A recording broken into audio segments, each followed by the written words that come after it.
Again, I really need to get these buttons situated on my stream deck for this show.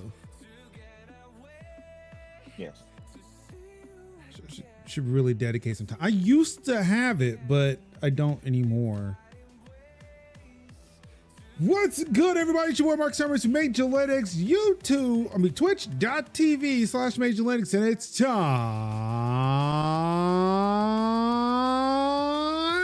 once again for another episode of Tech Talk Thursdays for February 13th, 2025. Of course, I'm joined this week and every week by Kev. It's your boy Kev in the building. And then this is where fireworks show up. What's good, everybody? Okay, there's something I have to fix real quick because I can see the green line from Discord. I have to get rid of it. All right. Yep. Nope. Yep. Oh, okay. Good. Green lines are gone.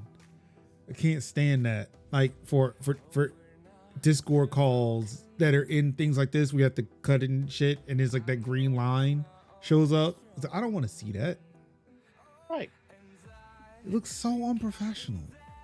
Yes. And we are nothing if not consummate professionals. Yes. Kev, it is just us two this evening. I tried to get a third, but I feel like our conversation had gotten derailed and I forgot to follow up. So yeah, that's on me.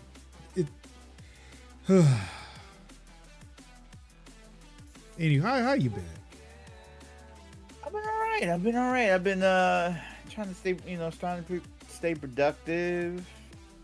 Prepping for the eventual release of Monster Hunter Wilds at the end of the month. So I've been doing like running benchmarks to like find like proper good settings for the PC, and also preparing for level 41, which is my birthday is going to be next week. Funny enough, me and Sin's birthday. Birthday twins. So, yeah. That's right. Next week is birthday week. Yeah, birthday here week. On Tech Talk Thursdays. Yeah, it's birthday. Oh, yeah, that's right. It's birthday week. Yeah, it's your birthday. Saturday. Saturday, yeah. Next Saturday. Yeah, birthday week. What? Wild. You get a birthday. You get a birthday. You get a birthday. Which is also kind of wild because it's like my best friend. Her birthday is like on the 21st. So her day is like 2 days after my birthday, and I'm like, hey, all this awesomeness born in like February. It was the summer of, well, actually no, the spring. It was the spring of love. The spring of love, yeah. Spring of love. Yeah.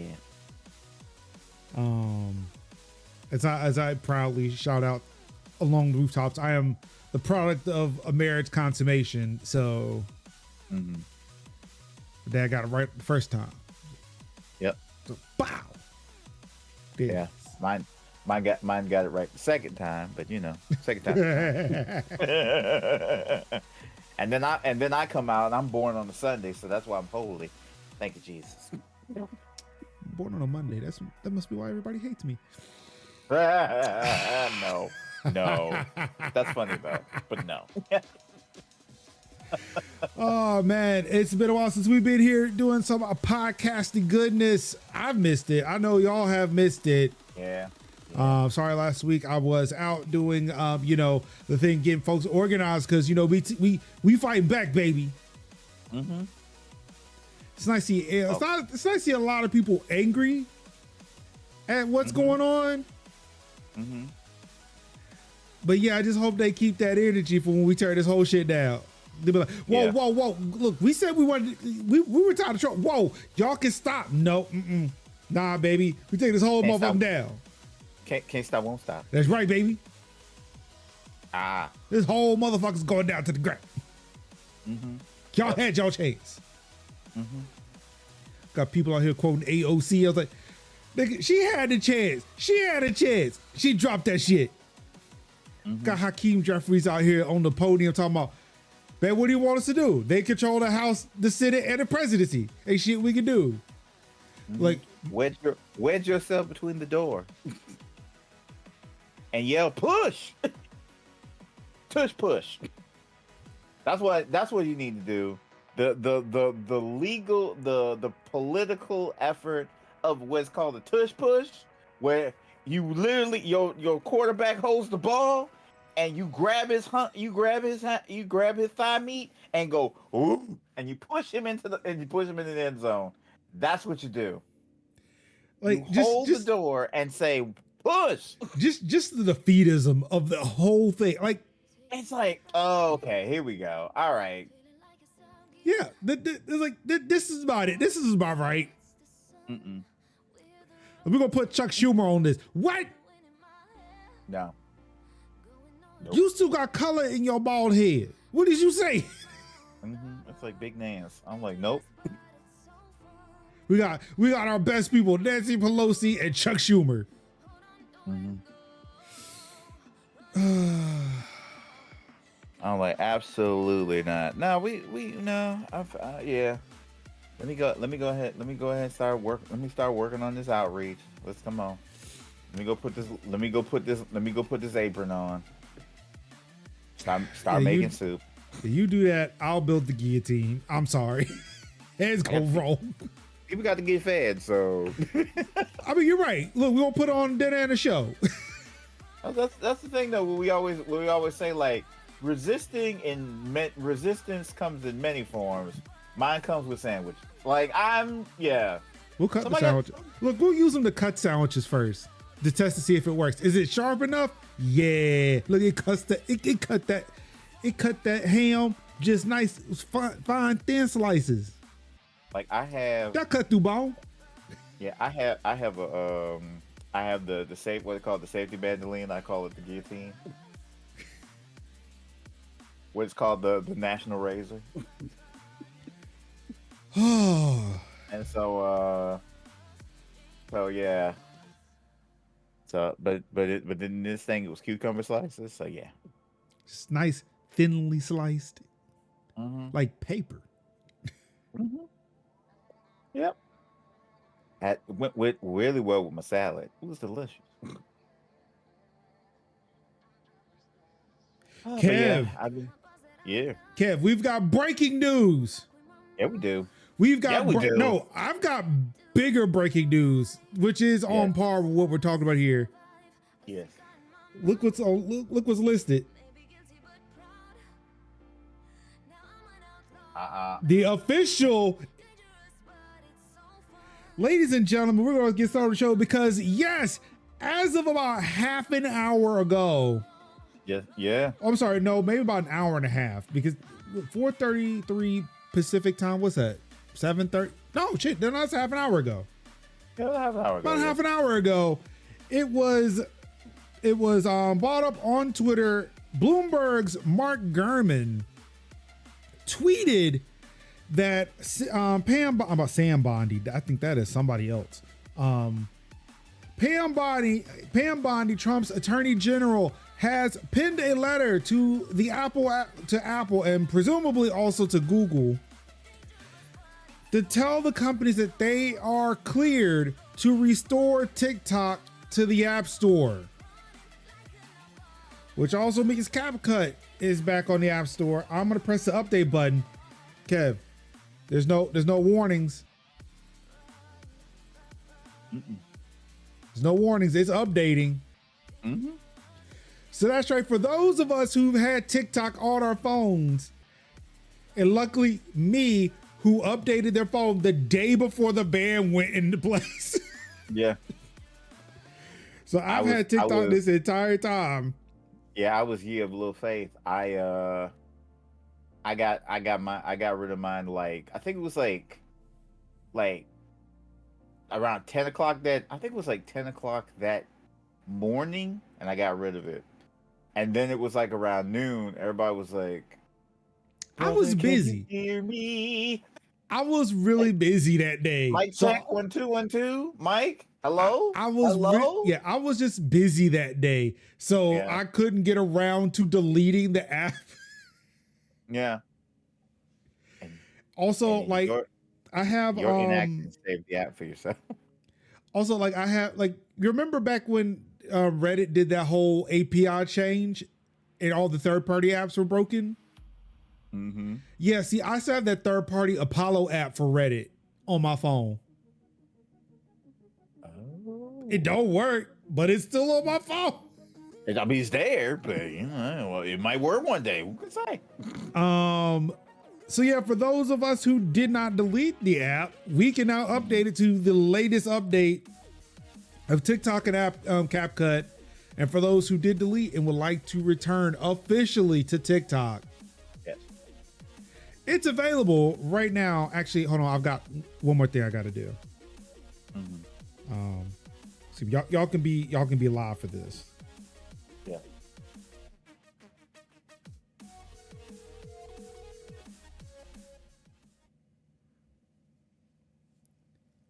Yes. Hello, you're live on Tech Talk Thursdays with Major Linux and Kevy Kev. It's your boy Kev. And we have some news for you. What? TikTok is back in the App Store. You can download it right now. Okay. Just this thought you would like to know. Okay.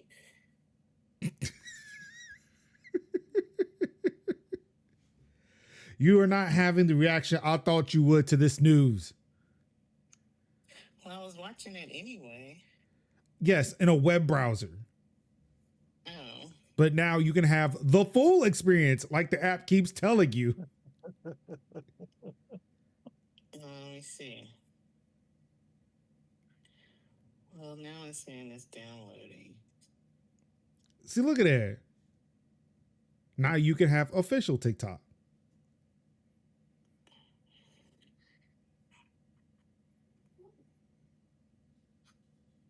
You have any shout outs or plugs you would like to put out there on the show? Also, I want people to see your memoji.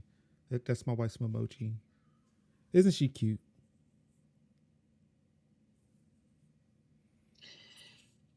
I want to shout out to my peeps in Henderson, North Carolina. Don't put your OPSEC, man. Don't be telling people where you at.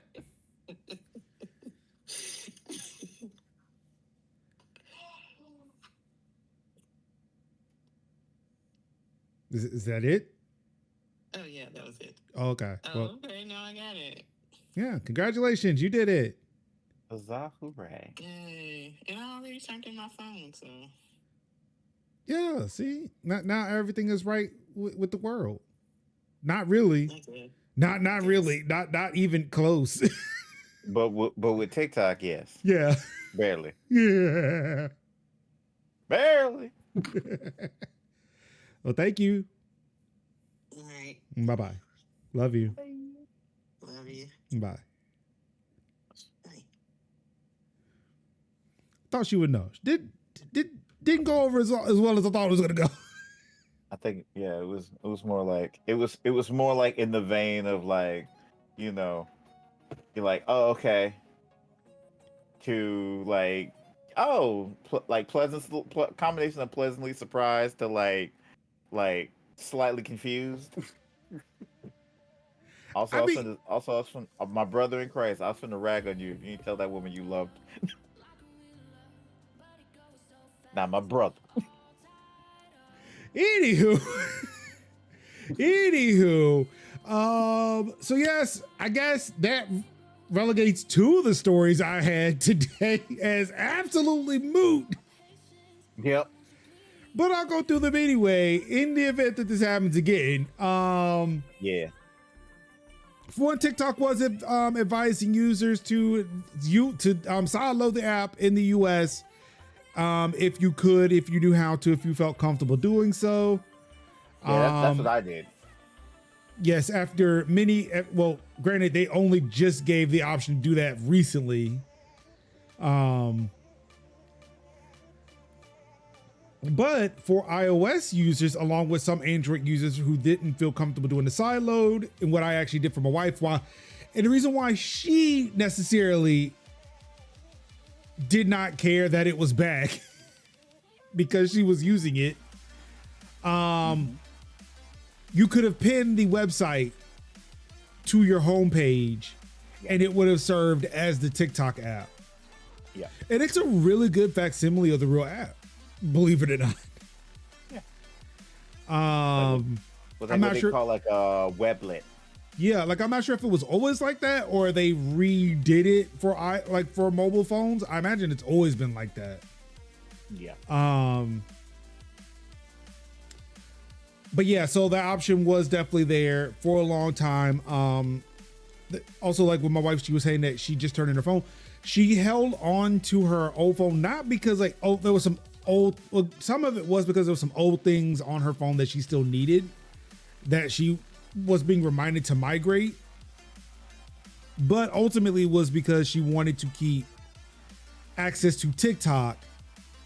She turned in her phone a couple of days ago, accepting her fate of not being able to access TikTok. And then I showed her how to do this. And then she was like, okay, well, now this is better than not having it. What's going on, Merge? Those people who paid $10,000 for a phone with TikTok installed are feeling real bad right now. They should have felt bad before, but still, yes, you're right. The right time to feel bad was yesterday, but today is also a good day. Imagine having $10,000 and spending it on a phone with TikTok. It seems really no, I don't. That's like when people were buying that damn Hawk Tua coin. Because it was like coin.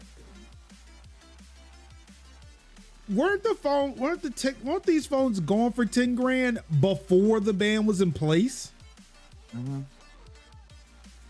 Yep. Which meant that they were buying phones not knowing if the servers were even going to be online when the ban went into place. Yeah. They just thought it was going to leave. They just thought, oh, it's going to leave the app store. It's going to leave the app store, not get updates, but still be functional. But TikTok came out and said, like, we're turning off the servers in the US. Yeah, because that was the finesse. But Biden was like, we're not gonna enforce that. Yeah, but we're gonna turn it off anyway. Well, no, they said that before Biden said it. Yeah. Like the timeline was US, we're banning TikTok. Then it was like, all right, it's about that time. Oh, we're going to turn off the server. TikTok's like, we're going to turn off the servers. Then Biden was like, oh, we're not going to ban it. TikTok's like, well, we still going to turn them servers off though. We're going to turn them servers off though. Wait for President Trump to get in there. You know the vibes. I hate that I know those vibes, but yes, I do know them. Yeah. And then it was like completely like, oh. This whole thing has been a fucking clown show. And we got clowns for days. We do. Oof. And that cause a couple more clowns we got a couple more clowns in key places. Are you speaking of Lord Emperor Musk?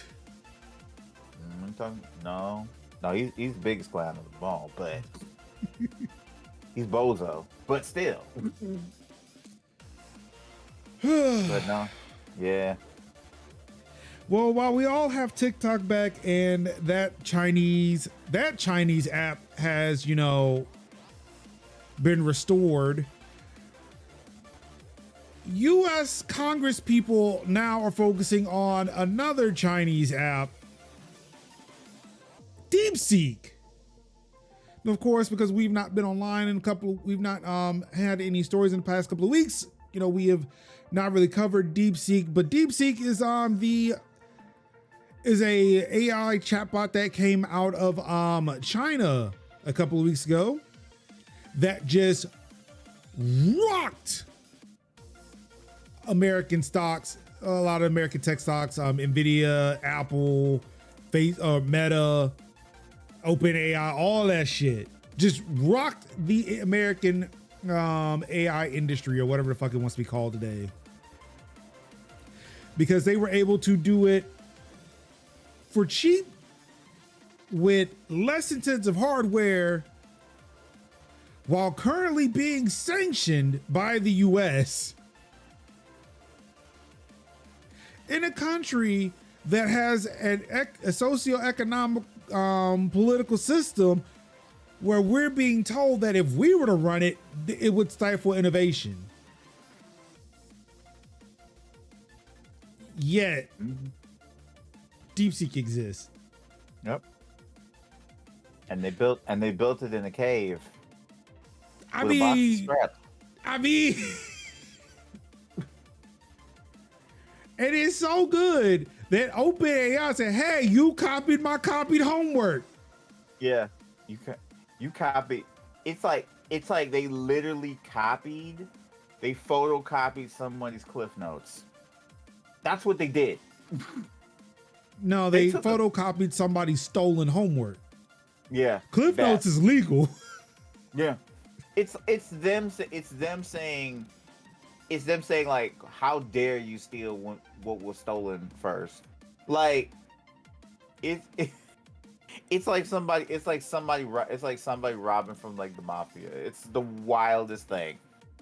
It's like if I copied your homework, but the name on the paper said Sid. Yeah.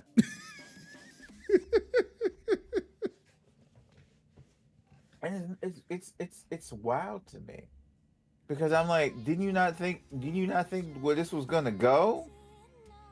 That they could literally follow the path that was treads for you, and you can just they can do it for less. That's what happens.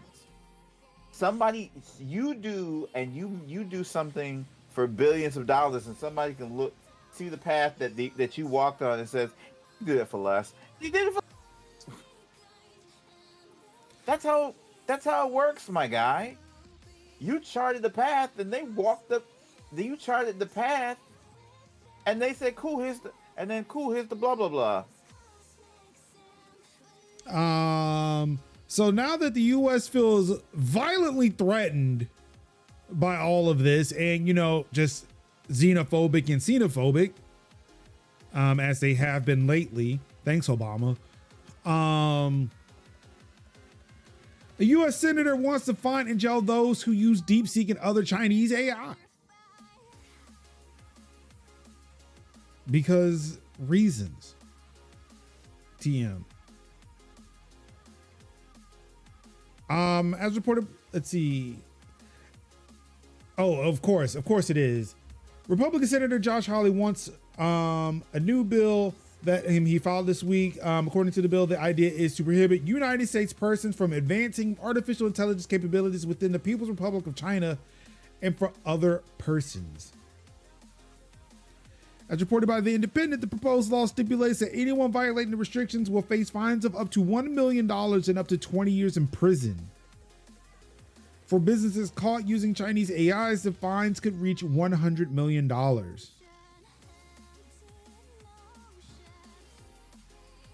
The main argument for banning Chinese AIs would be concerns about security, privacy, and ethics. The things that they don't adhere, that they don't apply to U.S. companies that will willingly take our data and just sell it.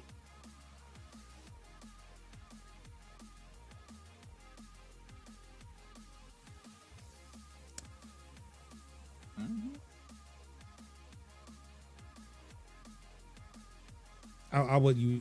Look, I've downloaded DeepSeek. I've not used it, but I will use it. So what's up, DeepSeek?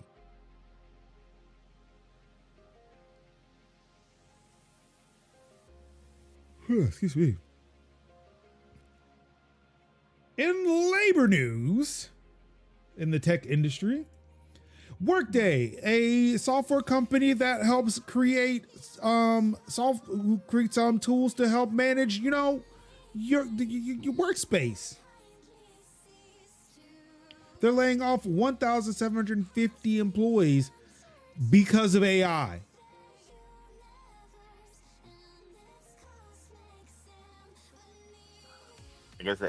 I guess the call was indeed coming from inside the house.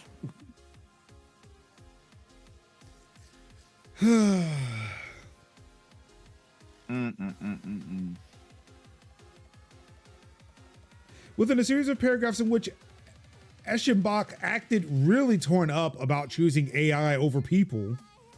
Again, this is not me editorializing, this is in Engadget.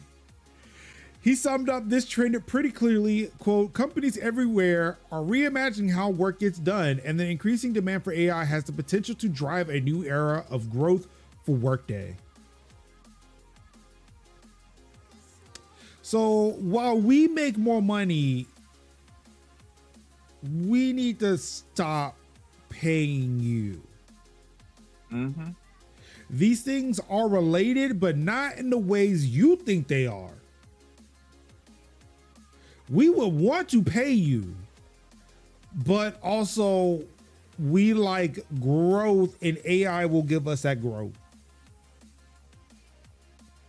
But not for replacement. It's just that that's what people are asking for, and you aren't the AI.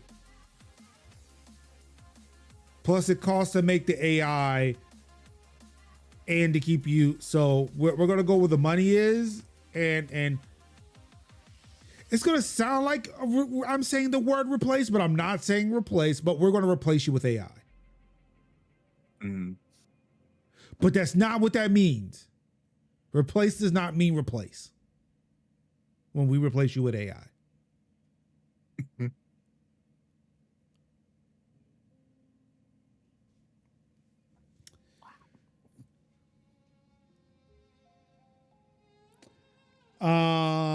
This next one, I have to admit that there might be some bias with this next story in the labor movement. I forgot to grab it. I have a prop. It's downstairs. But yeah, this one might be a little bit, I might be a little bit biased here. Amazon faces new union test in North Carolina, baby. North Carolina.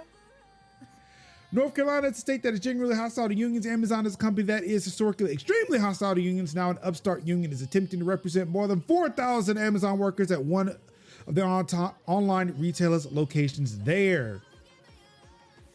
The National Labor Relations Board is overseeing a 6-day vote starting Monday, with votes due to be counted Saturday. A win by the union Carolina Amazon is United for Solidarity and Empowerment, or cause, in the town of Garner would be just the second Amazon facility to see a union with a representation vote following a 2020 election at one of the company's major sorting and distribution centers in Staten Island, New York. Shouts out to ALU. Got to meet some of those folks last weekend. But yes, I am excited about this because this is the Amazon facility right by my house. Nice. And I have helped them. I've done not enough to help, but I've done some, I've done a little bit of organizing with them. I was at a rally there Saturday, just before the vote started on Monday. And I am excited, hoping, praying that they get this union. Oh my God. That rally Saturday. Well, I tell you, I ain't been to church in a long time, man, but I swear I felt like I was back in it. Mm-hmm. Out there in the cold. It was just amazing to listen to all of the solidarity that folks flew in or came down from Staten Island, including the man himself. Chris Smalls was in the building. And even in the dead of night, still wearing fucking shades. And was appropriately dripped. I'd be like, you let us know like I met him, and then you put the wiki as it was like, oh, okay. Yeah, I had to make sure y'all were understood. Like look, it's a hero. It's a hero for me, even though I'm older than him. Hey, your heroes can be younger than you. It's fine. Look. And apparently you've missed, that episode of the minor league baseball, episode of Bob's Burgers. Oh yeah, Where Torpedo said, make sure that your legends are older than you because they'll be dead by the time they disappoint you. Yeah. Oh no, I've seen that. I've seen. It's funny enough. I have seen enough of Bob's Burgers to now understand a lot of the Bob Burger jokes. I think it's like only like fourth season. I'm only like watched like third or fourth season, and I'm already caught up with all the memes. Did you see what I posted the other day? I think it was also Saturday. Okay. I was watching it and Louise was talking to a dude dressed up as a Hasidic Jew. Believe so. And she was talking, she said, let's talk about Palestine. Like, well, yeah, yeah, that's right. I saw that one. I was like, let's talk. And I wanted to screen cap that and send that to you, but I couldn't. That shit caught me off guard. And I was like, whoa, what? She said, what? Yep. So let's talk about Palestine. And I'm like, oh, Major must know. And I tried to screen cap it off the iPad and it wouldn't let me. I was like, and then I meant to run it back on my PC, and then I forgot. Nah, I stopped it right there. I was like, she said what? Oh. I said, wow, they went there, bro. They did. They went there. They did. They really did. They truly did. Anyway, back to Amazon, back to RD1, back to Cause. Again, I am really excited about this. Again, I doubt that anybody who is a part of the union, who's part of that fight, is listening to the show. But in case you are, please, if I'm not mistaken, tomorrow might be the last day. If not Saturday, whenever the last day, do not wait to the last day. Please, if you can, go vote. Union, yes, baby. I posted this article or an article similar to it on Facebook, and I got people arguing that you don't even know what you're asking. Yes, the fuck I do. If they don't know what they're asking for, yes, the fuck they do. Yep. Like it's been far too long that these companies are sitting there taking advantage of people who are out here doing back-breaking work so you can have a package in a day, less than a day sometimes. Less than a day, yeah. Sometimes same day, depending on where you are. And then like for people to be passing out, for people to be dying, even with OSHA and like to protect, the shit's happening so fucking fast, and OSHA is just, well, it's about to be abolished at this point. Mm-hmm.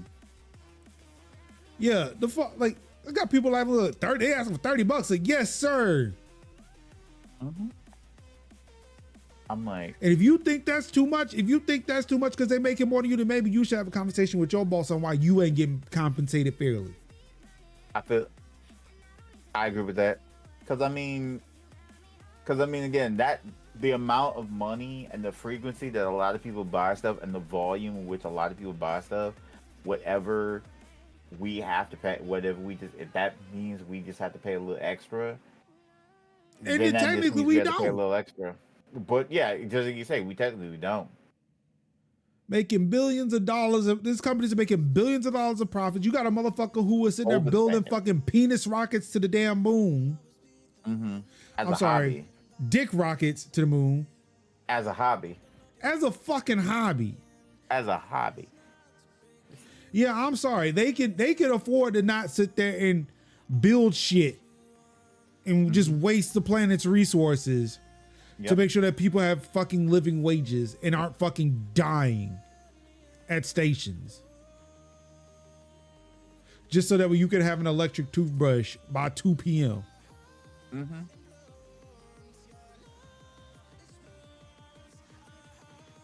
Yes, anybody coming back, or or even the drivers and not have to fucking piss in bottles. Actually have a decent fucking lunch break. You take time off. Anybody coming and talking about like they don't need deserving, man, fuck all the way off. What Diogen said. Because really all that is just management software. All it is just task diversification. Yeah, Workday is just all you need is like a supervisor and task diversification. Everybody knows what their roles are. Nobody needs a fucking middle manager. don't need no CEO. Again, if your job can't function when you ain't there, you are important. Yep. You're gonna put that out though. But if your job, but like I say, if you got a bad bet, you should have. If you bankrupt a company or you are responsible for a downturn in it, you should be like the Carfax. You should be like Carfax. We're like, nah, you ain't gonna do it. You ain't gonna do us no service. Get out. So again, yeah. Congrats on Cause getting this far. Congrats on the workers of RDU1. And Garner for getting this far. Again, I'm hoping to announce in the coming days that they won. Yeah. I'm always hopeful. Like I said, we are, and I am pro-business. Like I'm big up on pro-business, but I'm also pro-unions. And I believe that unions need to be, this country this country was born on union work, guild, what they used to call guild work, then union work. And so that's what we need to continue that going. Amen. Because if you don't, you get a lot of busted up buildings. I'm just saying.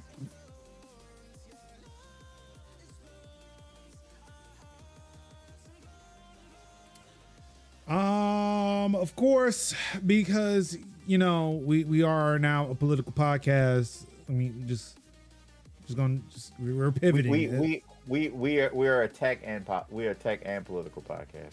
That's right. We're dropping games. We're just now tech and politics. Feds are putting the kibosh on the national EV charging program. Just want to throw that in there a little bit, which really does not make any sense given the fact that it was reported on today, if I'm not mistaken, and I can't remember who broke this story. But 400, I can't remember. Millions, let's just say millions of dollars in government contracts were given to Tesla to potentially build armored clad Cybertrucks for the US government.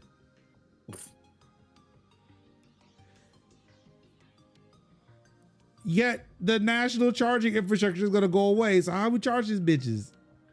How you gonna charge? Like it don't make any sense. How you gonna charge them in dessert, baby?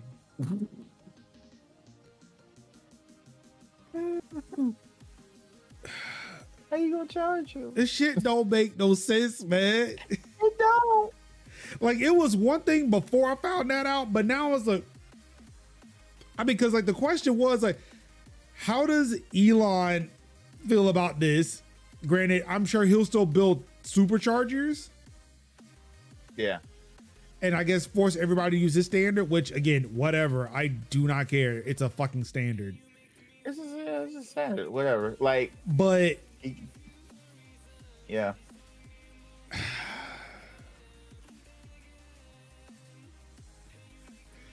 Versus, but the windows are already unbreakable. I mean, the windows may be unbreakable, but everything else on that Cybertruck is breakable. No, what do you mean? The windows are unbreakable? Allegedly. No, they don't. No, they broke. Remember? But see, that was in 2019. It's different. It's 2025 now. No, they still break. No, he showed that they don't break.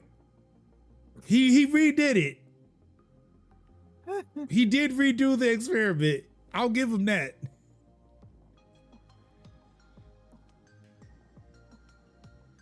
I mean, granted, I think one did shatter. Yeah. I think I saw a TikTok that one did shatter. And like, I think it's thousands of dollars to replace the fucking windscreen, which is fucking ridiculous. Yeah. In well-to-do, but boy, I do not have faith in this news. New York Metro Transit Systems add on-demand sign language interpreters, which is scanned through a handy QR code in public spaces. Mm-hmm. Because that won't go wrong. Mm-hmm. Like depending on like how like spotty or intermittent, you know, internet could possibly be, you know, the fact that it's possibly underground. No, thank you, Ruin. Ruin figured it out. Yeah, it's good. I mean, yeah, of course. The main one. The main one. It's like me seeing the logistical nightmare, not the oh, this could easily go something wrong. Yep. Yeah, I'm seeing like this is stupid on the logistical part. Because my brother. I mean, I feel like they solved that problem. I feel like they solved the cell service in a subway problem already. It's the, I don't know, let's put a random sticker over top the legitimate one. Yeah. You're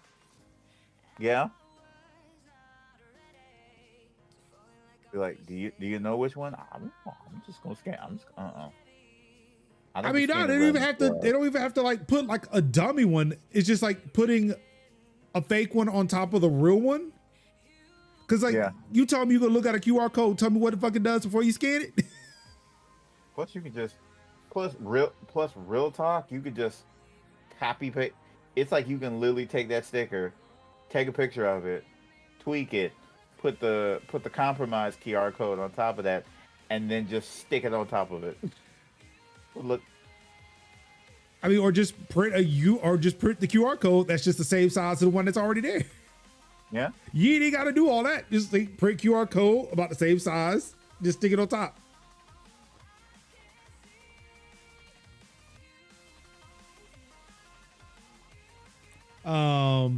I mean, like I said, all right, so legitimate use cases for this though. I think this is really dope, and I'm glad. Like, it's good to see this kind of accessibility out there, right? It's just that I really feel like there is a different way to go about this.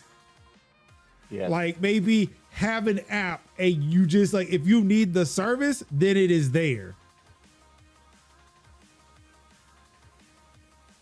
I don't feel like we should be scanning QR codes just to get it.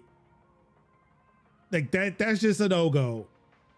This is that Fetch ad from the Super Bowl. This is that Coinbase ad from the Super Bowl. Mm-hmm.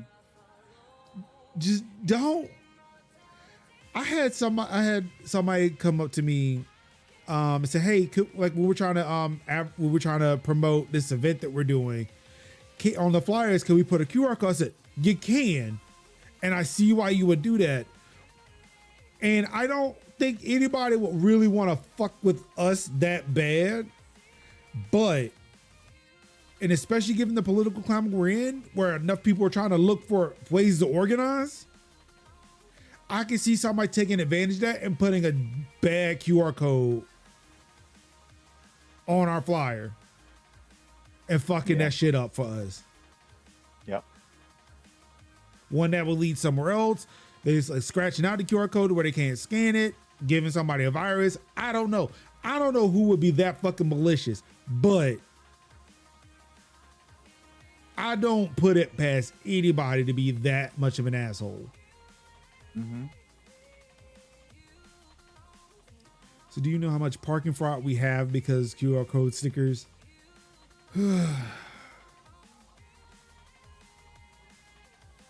What do you mean by parking fraud? Nobody paying the service? You know, because we should have, like, if it's an empty lot that's being taken up by a parking lot, we should not have to pay for that. I'm sorry. I'm still, like, I have the money to pay for parking now, and I'm still bitter about that shit. I hate having to go to events in downtown Raleigh, in a place where they want people to be and congregate and do things, but then they charge me for parking. Have better public transit before you want to charge me for motherfucking parking. Give me a reason to leave my car at home.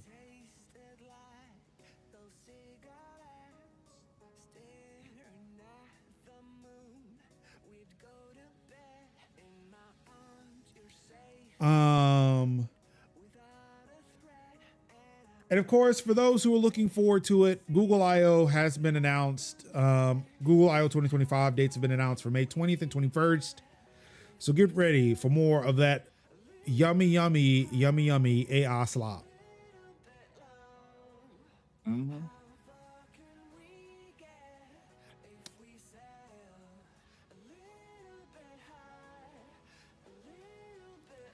Merge, I'm going to stop capitalism or die trying. I'm sorry. That's just gonna happen.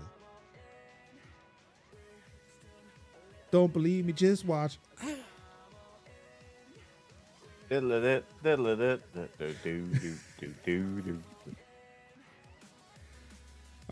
yeah. Google I/O in May, of course. Also, apparently something Apple related is being announced, I think tomorrow or maybe next week. I don't know. Keep you guys glued for that, I guess. But Kev, it is time. You got my message yesterday? I believe so. I have seen it, and it is glorious. Yes. Ladies and gentlemen, PlayStation had a state of play yesterday. We were in gaming, by the way. Yes. And before we get to all this other stuff that I'm scrolling past,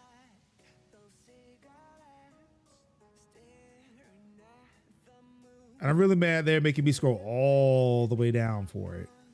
All the way.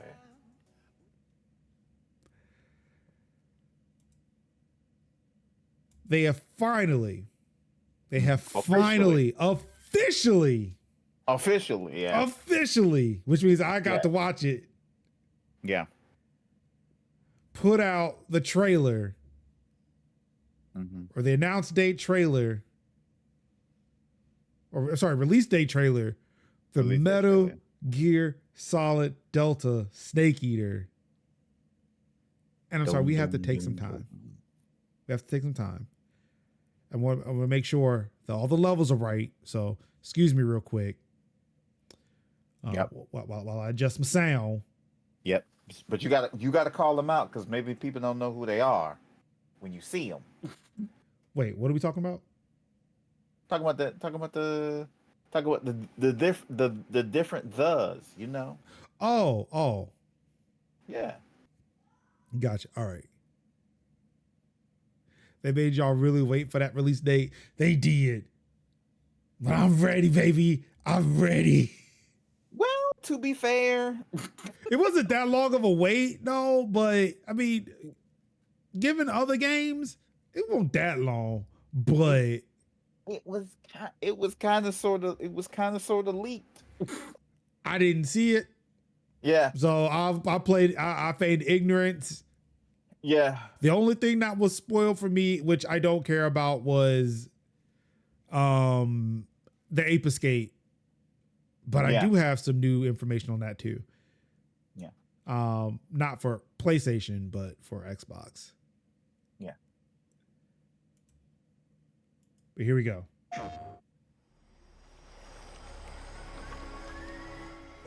Look at it. Look at it. Colonel, tighten the security on this place. He's coming here. I'm sure of it. Oh, he's commencing virtuous mission. Oh, he's halfway through it. America is out to destroy the Shadow Sweet. Hut and get its hands on your inheritance. Wait, no, Virtuous Mission was the first one. Philosopher's legacy. This is But Snake they're out Eater. to kill me as well. No, like say, but he says it in the beginning. He says in the beginning of one of the. Of Yeah, the first trailers. one is Virtuous Mission. The second mission is Snake The Eater. Cobras will take Okay. care of him. Okay. Gotta call him out. The end. Yeah. Old man sniper. Ah, One shit. eye. I forgot his name. It was The Pain. Fury. Yes, that's right, the Pain. That's the Fury. The Fury. And the sorrow. And of Why'd you course, come back? the There's boss. nothing for you here. Go home. The boss. T-Pain. Go back to your boss. And look at the revolver. I still have the Shadow Hut and the legacy. There is nothing America can do to stop us. It really looks like for Vulcan they use the same model from MGS5 because that looks like Vulcan from when he wasn't on fire. Like for the 5 seconds he wasn't. That's right, October 28, 2025. October.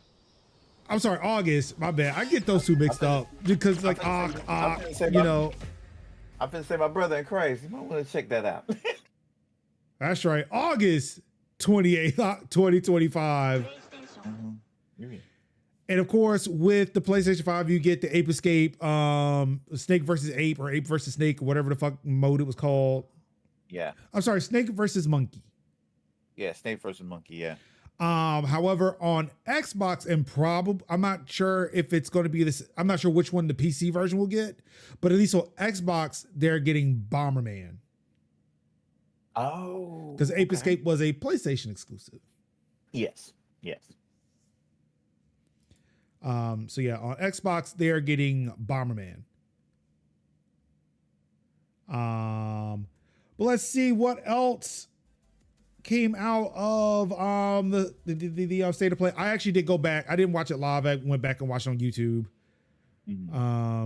Which I should have done for other things, but I always forget. I remember with this one just because I was like, well, I have a PlayStation. I guess I should watch the PlayStation thing. Be my first PlayStation thing to watch since buying a PlayStation. So I was like, I guess I have to, right? Yeah. Yeah. Borderlands 4 gets a launch date of September 23rd. Darwin's Paradox was announced, a puzzle platformer. Dave the Diver is getting a Yaku or sorry, what what's it? What they call it now? Like a Dragon crossover. Yeah. With Ichiban showing up at the island. Everything is in Xbox now. Don't worry. You're right. Yeah. Days Gone is getting a remaster. Digimon Story Time Stranger was announced. Yep. Directive 8020, a Dark Pictures game, was shown more story stuff and a release date of October 2nd. Yep. Dreams of Another was announced. Apparently this is a shooter, but it doesn't destroy, it creates.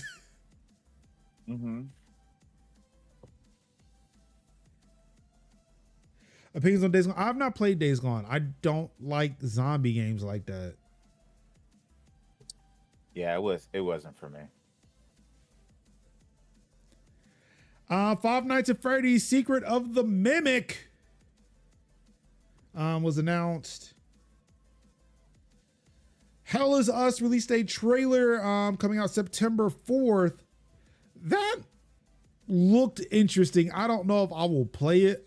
It's like a morbid curiosity type thing. But boy, Adam Jensen was definitely Adam Jensening in that trailer. I was like, I know that voice. Lies of P gets a prequel. Coming out, I think, in the summer.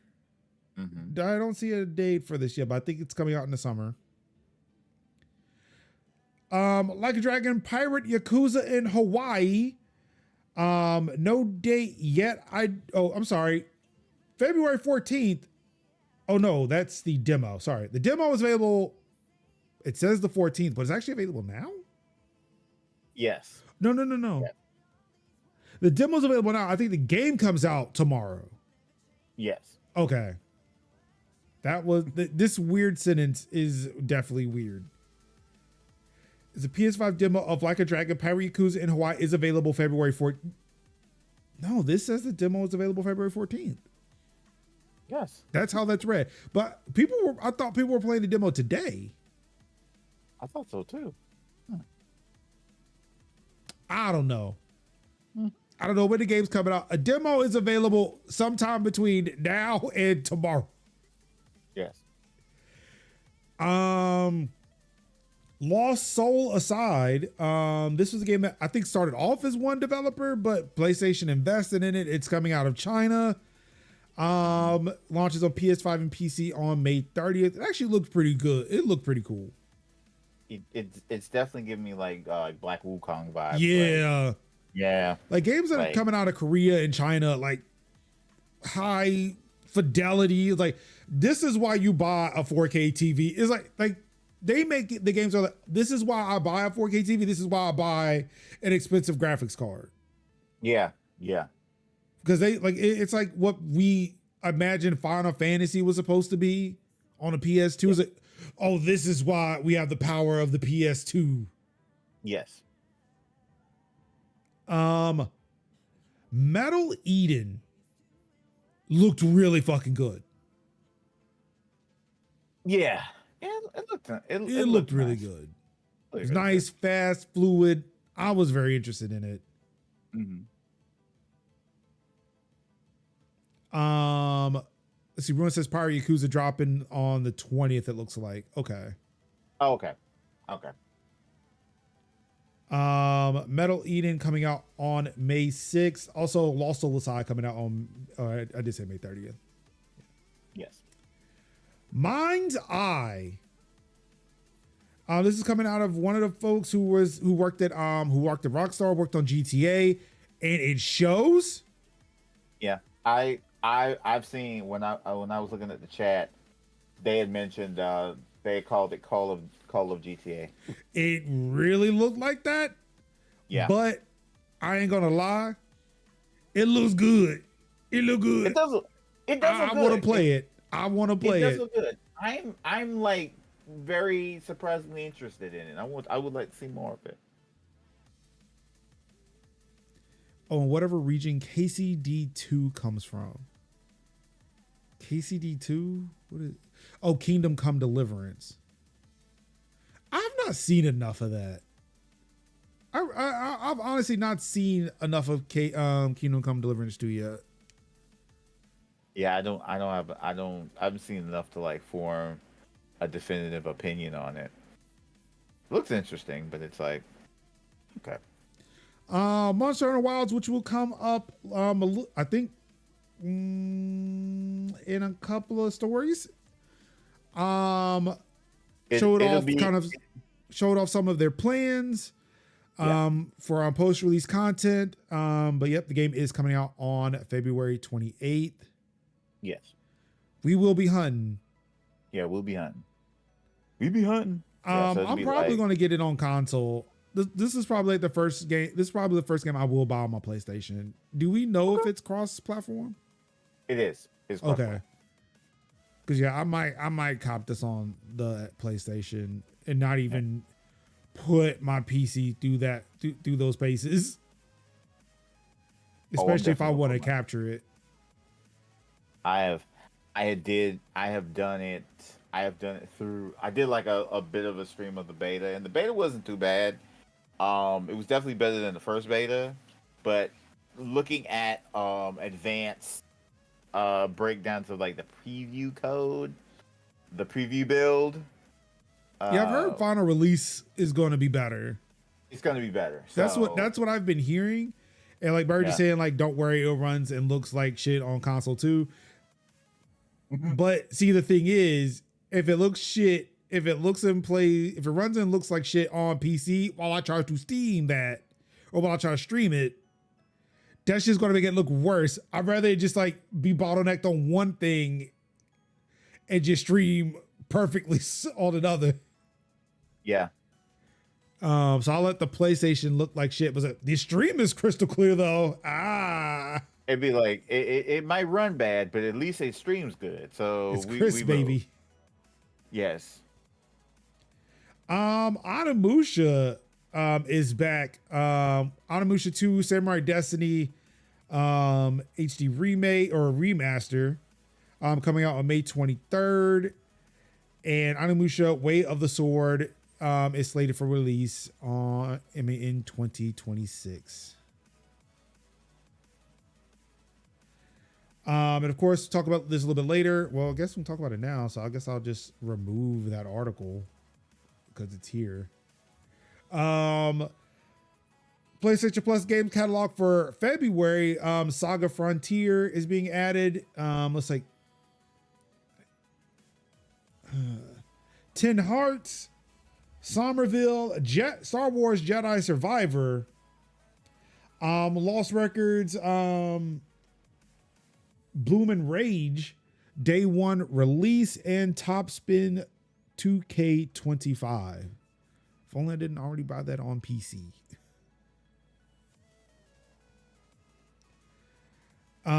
Also Lost Records is the first game that's actually coming to PlayStation Plus like day 1. And I want to say it's down at the bottom. Architectural adventure, blueprints, and 6-player survival crafting game Abiotic Factor also are indie games that are launching day 1 on PlayStation Plus when they come out. So it seems like PlayStation's starting to move in that area, but not with any of the bigger titles yet.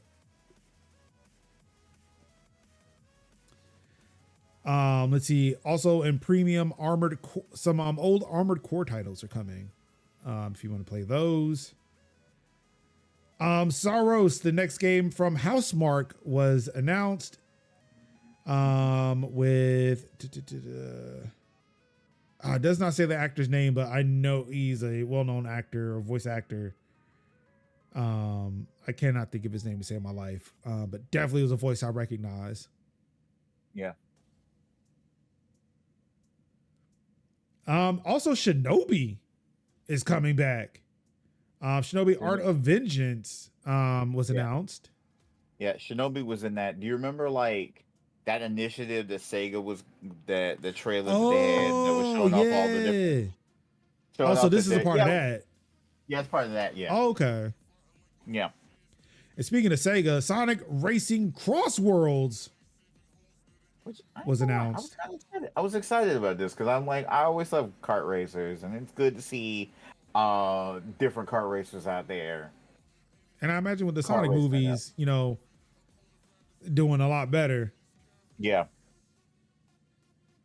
It's put Sonic in a better light than Sonic has been for a bit of a minute now. Oh yeah. I do appreciate it. Yeah. Split Fiction got a story trailer, kind of going more into more of Ferris's I can't think of his name. Ferris. I'm gonna look that up. But yeah, his studio, Hazelight Studios, of course, they love doing those co-op-y games. So this is more of that. This one actually looks, I actually really like the look of this one. Between the fantasy and sci-fi. Joseph Ferris, yep. Splitgate 2 is getting an alpha released at the end of the month. Oh, sorry. Joseph. Yeah, fuck the Oscars guy. Yeah. Did I expect the Sonic movies to be this hot? Not really. Not really.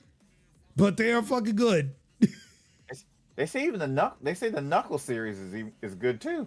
Oh, I sure have Netflix. I should watch that. No, wait, it's not on Netflix. What is that on?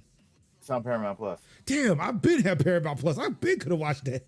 You could have been watching the Sonic movies. No, the Knuckle show. Yeah. I've already seen the Sonic movies. Seeds by Sonic the Hedgehog. Splitgate 2, yeah, getting an alpha. So again, I want to point out my Plex server yet again.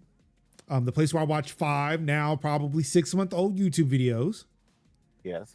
I just got finished watching Splitgate 2 content. How is it they're getting an alpha now?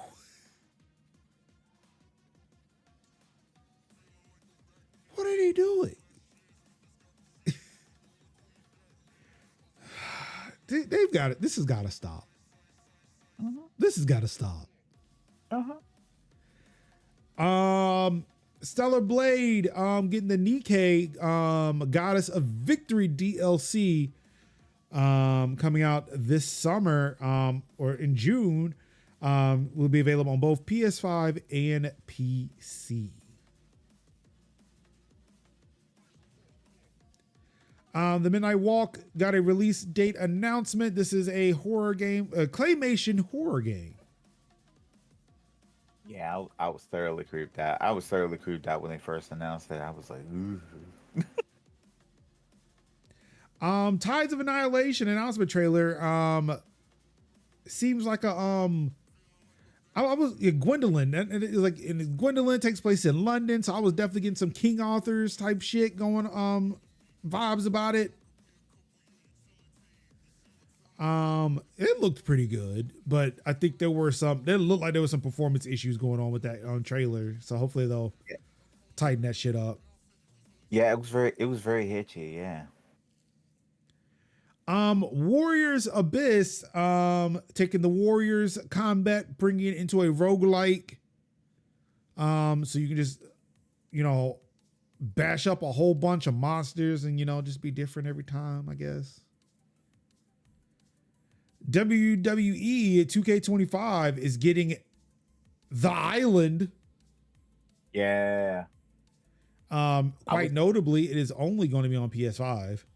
Yeah, allow me to wax a little bit of wrestlingness, because I was like, finally we'd be able to see a very well stylized, well put together version of the Island of Relevancy, and then it was just like, oh no, this is just like any 2K game out here. Yes, with like a mall and a plaza area, and I thought we were gonna get like some kind of shops, some kind of like level to it, but then also we're gonna see the very tribal, Samoan inspired, Maui inspired, Pacific Islander inspired island, and it's like, nah, it's just like we get some of that and a giant golden Roman Reigns, and then that's about it. I feel like what they're describing here, so they're saying that the trailer introduced the island, which will feature in the game when it launches on PS5 and PS4 March 14th. Yeah, I do want to make sure I highlight the fine print down at the bottom. The island mode not available on PS4. Right. So yeah, this whole island that they're showing off is only available on PS5. Yes. And I imagine Xbox Series X and S. Yeah.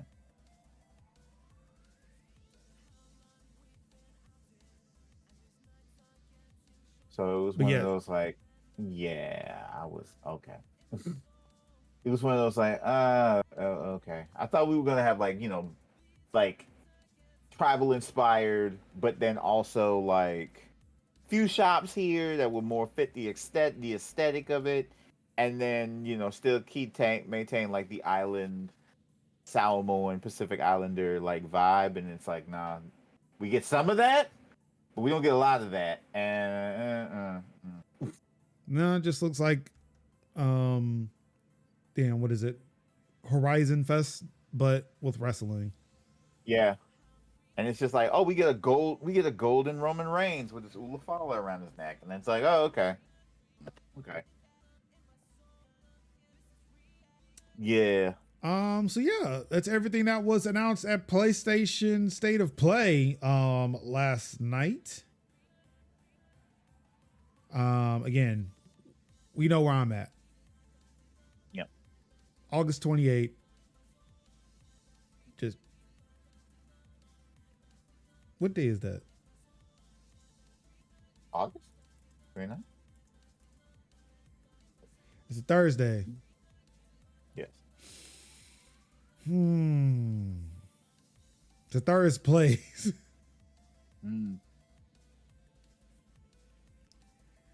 I might have to take that day off so I could play it and still be able to do this show. Maybe if you want to take that No. time No, I'm talking from work. Okay. Oh, okay. Okay. So I can play it during the day. Yeah, okay. And then take a break for Thursday, and then And to go right back. yeah, we go back. I work from home Run it on back. Fridays. Yeah. And more Sony news, however. Of course, this happened while we were not streaming. This happened Friday night. Kev broke the news to me while we were playing Fortnite Fridays. Yeah. Sony had a PlayStation outage that lasted just about the entire weekend. Yeah. Sony has decided to give back 5 days of PlayStation Plus to affected users. Not compensating anybody who was affected by the outage who does not pay for PlayStation Plus. So like people who were playing Fortnite perhaps on PlayStation couldn't play Fortnite. No. Also they didn't they throw in something else, or was it just the 5 days? I think it was just the 5 days. Yeah, I think it's just the 5 days. Yeah. I think people were asking for other things, but nah. Yeah. It wasn't the outage of old. Yeah. Yeah, it was just like a mild inconvenience.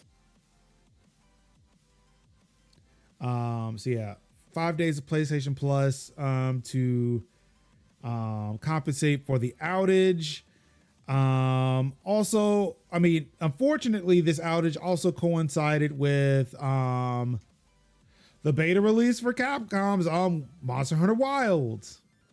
Yep. So Capcom decided that they were going to extend the extend the period out to February 17th to kind of compensate for that.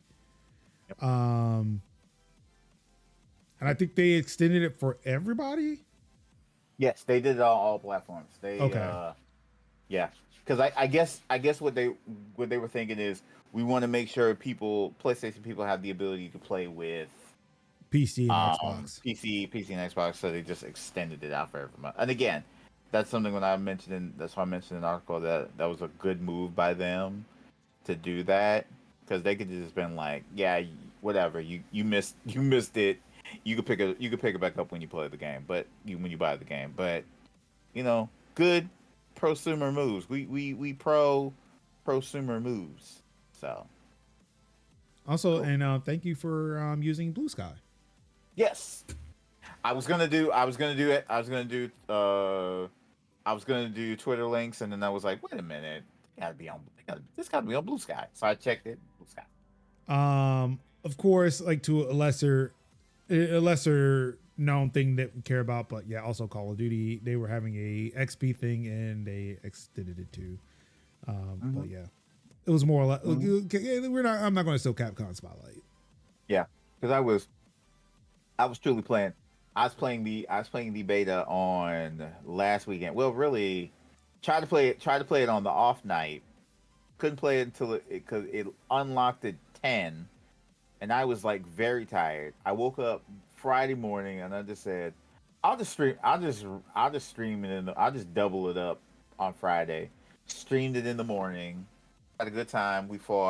I fought Chattacopra, the new toad monster, and Is that the Alpha thing that was like right Dushmula. outside the base?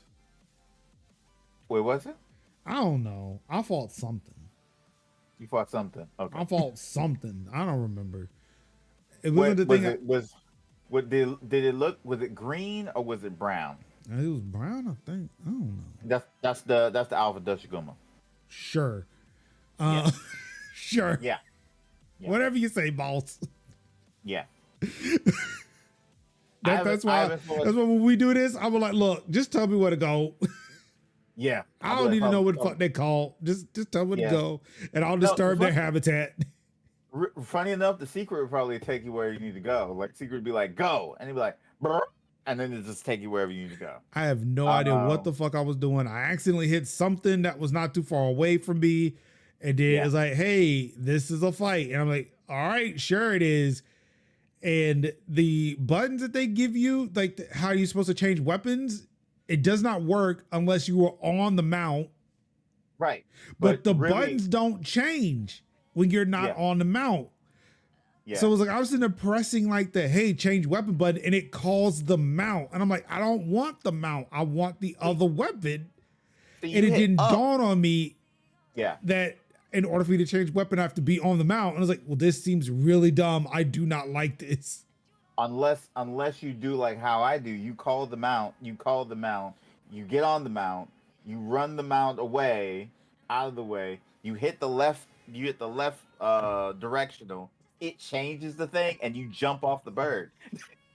I mean, yes, that's what you have to do to change the weapon. It is like, this seems dumb. Why would I do this?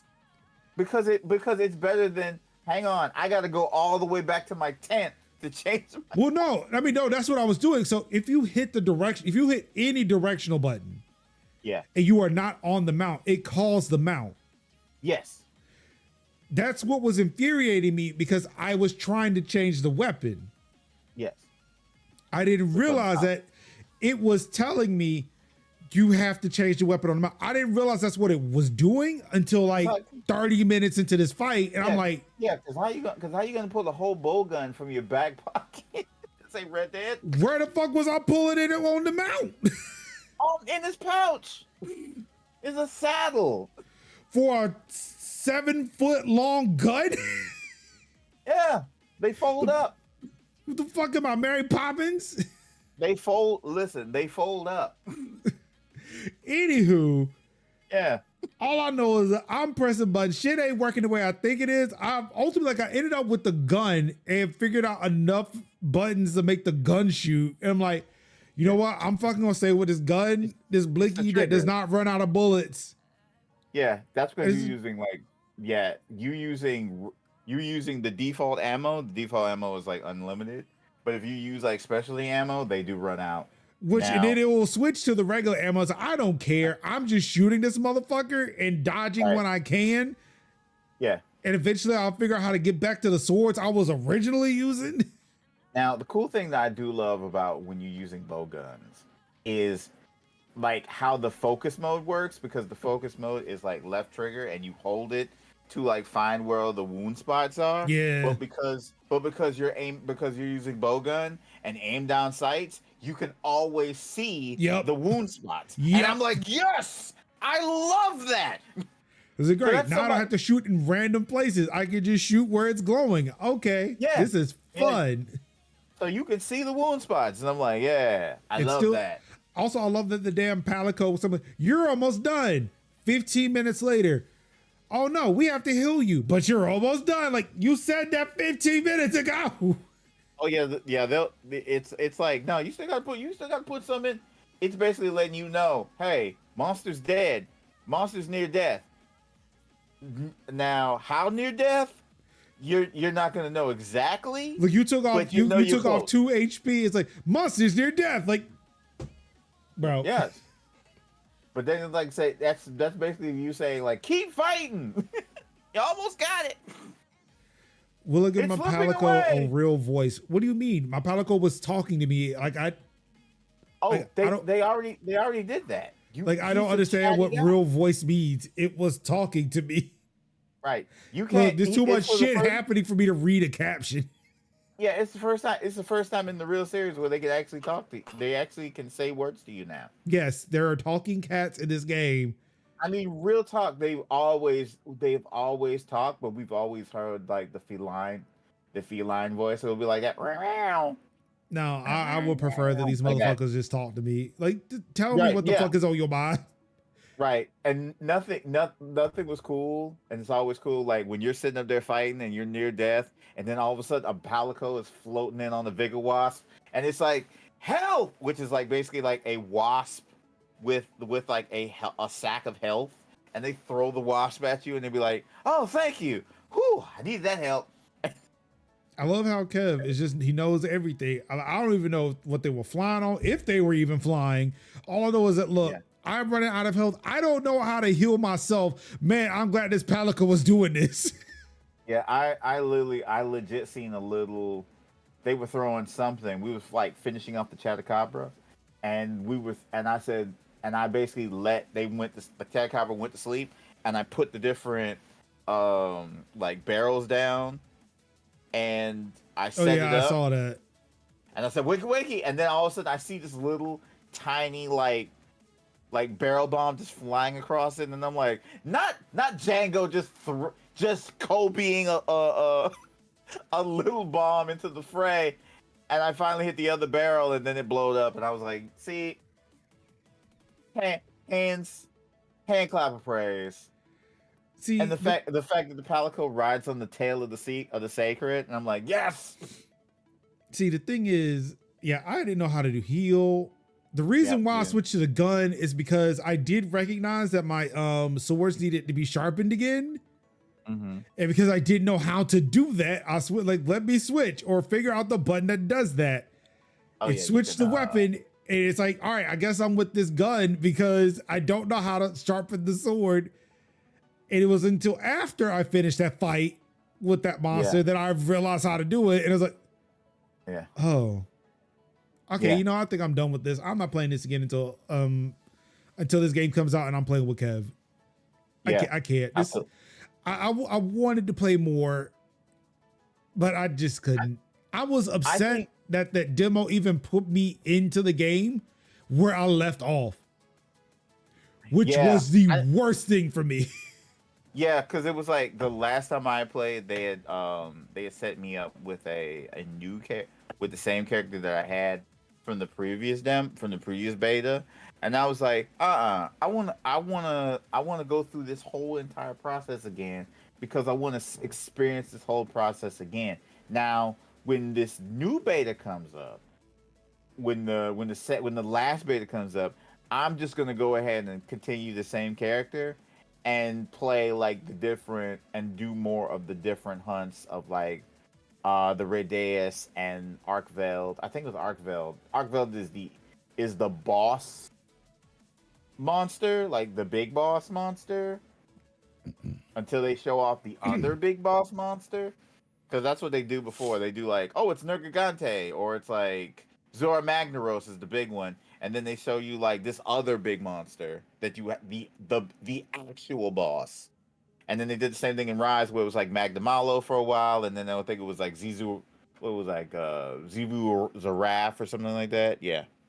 So now Arkveld is like the big monster, the mini boss of the big boss. Basically, he's the boss in the box. he's the cover monster. Letting you carry two weapons is interesting. It's very interesting, and it saves me so much time. So much time. Just gonna keep that there every time Kev talks about Monster Hunter. Yeah. I mean, I know you don't know, but it's because you said a lot of shit. I'm like, bro, okay. This is one of those games that people don't think that I love as much as I do, and are like surprised because I'm like, Kevin, don't you play like cozy and chill games? And do. I'm not surprised, but it's like, bro, you said a whole bunch of Greek, dog. Like, I understand you, Kev. Everyone gets me. It's like if I was like, this must be what it's like when I talk Linux and open source shit, when I talk about the Fediverse. Yeah. It's me like expounding about the different monsters and good monster fights. It's that Warhammer shit. I'm like, bro, okay, whatever you say, dog. Yeah, that was me during Dark Tide, and I was like, okay, this guy's the Adeptus Mechanicus, and over here that's the guys they're from the Astra Militarum, and oh my god, that's the guy. Oh my god, I'm just gonna shoot that motherfucker and listen to space opera techno dubstep. Yeah. Oh, that was good. That was an amazing track. I was like, the music in Dark Tide does. Yo, the church music in this religion is dope, dog. It was like ham. It was like orchestral ham music mixed with like acid rock and dubstep. I was like, oh yeah.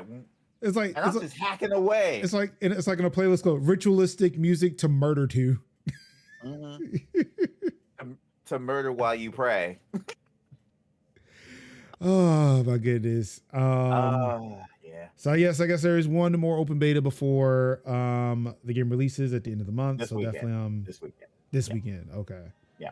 So definitely check that out. And there will probably be some future content for this game.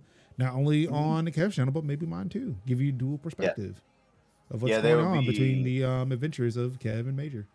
Yeah, they've already announced Mitsune from Rise, aka Soap Dragon. Yeah. All right. Yep. They did that. Mm-hmm. They did that.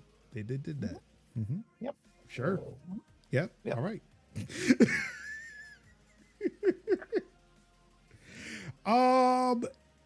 Nvidia GeForce Now is currently sold out.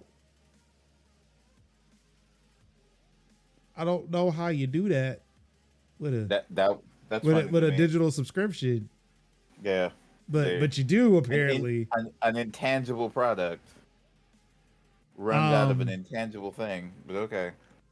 But yeah, this title is a little bit of a misnomer. Nvidia GeForce Now is not technically sold out. However, they are switching payment processing platforms, which means that they are no longer selling the subscription to GeForce Now.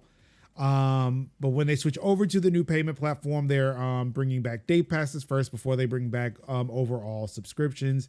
So if you were looking to get into GeForce Now, currently it is down. I think it is still down. I don't think they put up a date as to when it's supposed to be coming back. But yeah, when it does come back, day passes will be back, and then they're supposed to be bringing back subscriptions after that. Of course, I am still waiting on GeForce Now to release their Steam Deck app, so I don't have to do their weird script thing that installs it from a browser and all that weird shit. In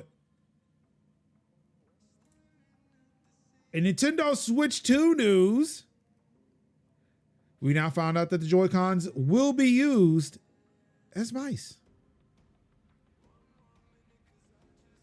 According to a Nintendo patent, the Joy-Con mouse functionality will be a part of the Switch 2's Joy-Con. The patent was filed in August 1st, 2023, but it was published on February 6th, 2025.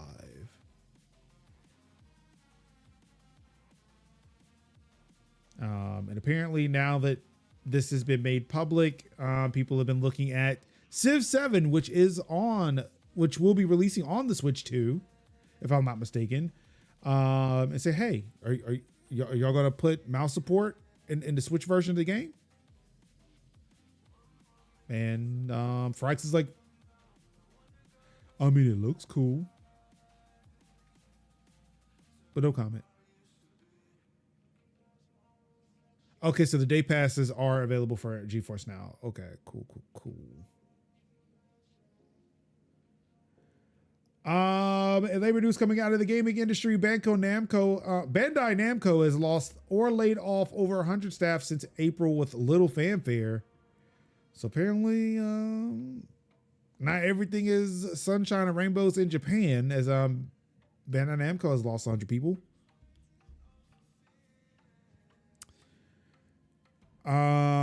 Crisis 4 is being put on hold as Crytek lays off 15% of its workforce, or 400 people.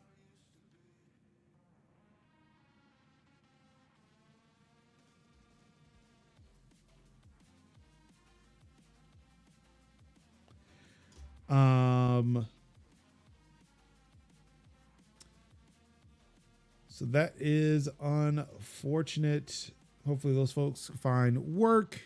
It's not ruined. It really isn't. At least not in the West.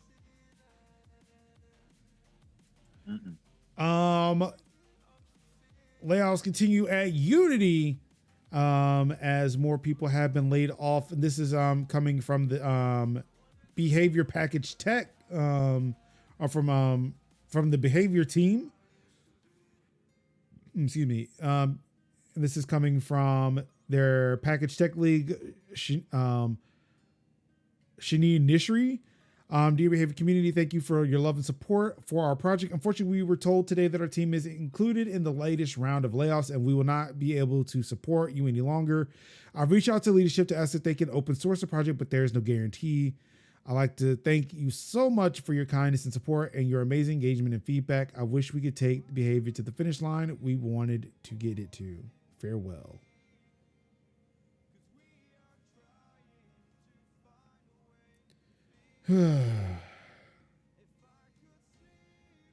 Yeah. So yeah, if you're wanting to support some developers, you want to support some open source projects, the Godot engine is right there for you. Yep. In tangential labor news, not necessarily anything coming from this developer, but a consequence of some actions. Destiny 2 Heresy DLC launch with missing voice lines due to the SAG-AFTRA strike. Oh. Destiny 2 Light and Darkness Saga is poised to wrap up yet again this week as part of a final epilogue developer Bungie is calling Heresy. Notably, though, the studio has warned it won't be an all-singing, all-dance finale, or an all-talking one at least, given the ongoing SAG-AFTRA strike means it's releasing with some of its voice lines missing. Yep.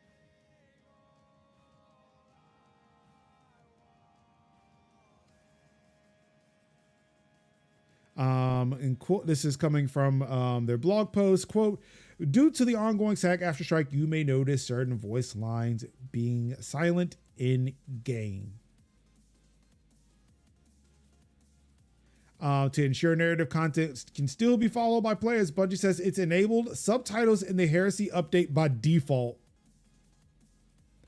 All activities with missing voice lines will feature a warning beforehand, and the studio points players towards Destiny 2 subtitle customization and accessibility options so they can prepare for introductory sequences impacted by the... Damn, even in the intro. Mm-hmm. In the intro. Yep. I do want to point out too, and I'm not sure if it's still available, but hey, if you do want to catch up on all of Destiny 2, Humble Bundle was selling was selling, I'm not sure if they still are, I'm about to check on it. They still are selling the story so far. Pay what you want for all of the DC, or I'm sorry, pay at least $30 to get all of the DC DLC. Yep. And I did that. I mean, one day I'll play through this entire story. Dude. Well, so see, that's the thing though. The entire story, there is no entire story. Yeah, the story so far, that's what you got. Well, yeah, if they add more, but I doubt it. No, I mean you can't go back and play the Red War, which is the base game. You can't go back and play Curse of Osiris. You can't play Warmind. You can't play Forsaken. Nope, you can't Forsaken's play. here. Forsaken? Oh, that's Forsaken pack. Yeah. Some I of the mean- missions. Okay. Well, yeah, these But like I say say, you packs. I don't know what packs are. Yeah. Yeah. I'm not sure why they They're- call it a pack and not like just Beyond Light or whatever, but because like So, the yeah. Witch Queen doesn't have pack, Lightfall doesn't have pack. Oh, that's right. Shadow Keep's gone too. They sunsetted that too. It's a lot of the gear and some of the stuff, but it's not the missions or levels and such. It's a thing. They sunsetted a lot of that stuff. Yeah. Oh well. Mhm. I don't know. I mean, Yeah. I can't like. I really hope that they will just like make it open, like just finish it out, make it all open. Like I'm not saying like give it all away for free, but at least like make everything accessible. I know that game is going to be fucking huge if they do that, but Yeah. I'll buy a bigger SSD.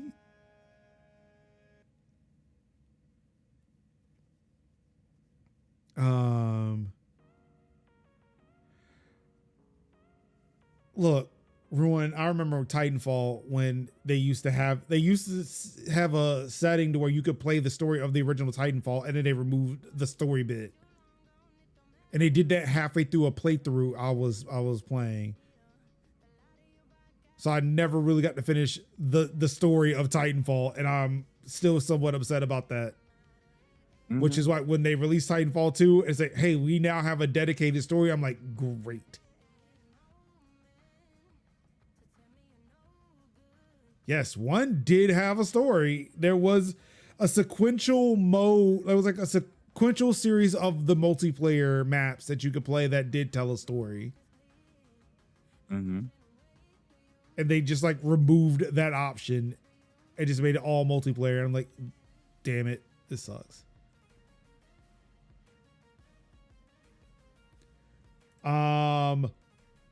He's back, Kev.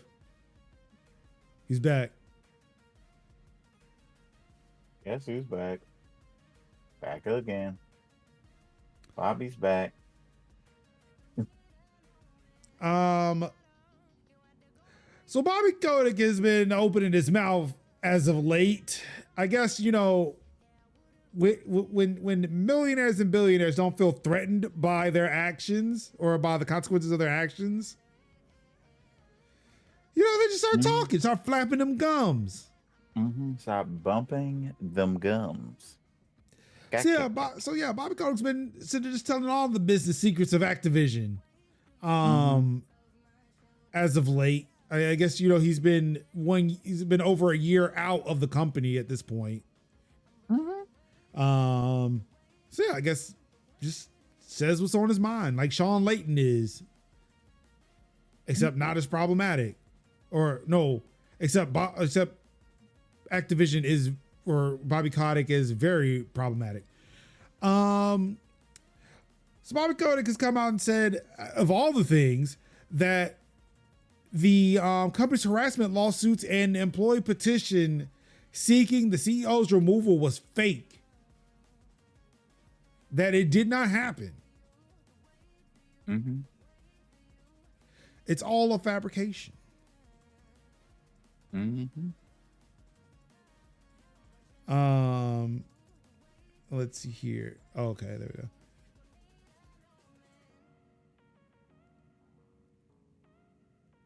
I grabbed the response and not his statements.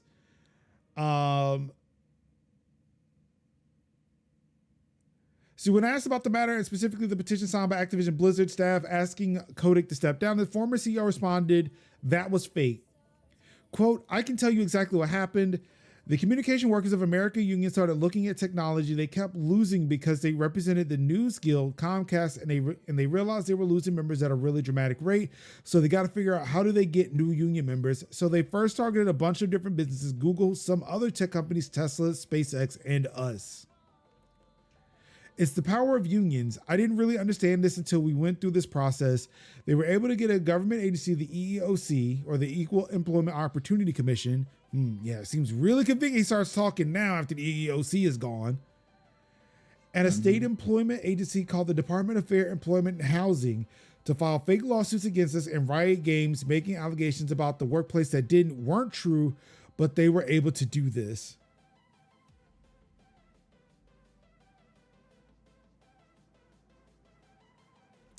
They're so clever. They realized that would be a thing that they then could come into a company because we pay well, we have great benefits, great working environment, and they could say, hey, the culture is bad, people are harassed, or they're retaliated against, or there's discrimination. They came up with this plan, hired a PR firm, and they started attacking our company. They got these two agencies to file these lawsuits to claim there was some sexual harassment. We didn't have any of that. Ultimately, they had to admit that this was not truthful and withdraw the complaints.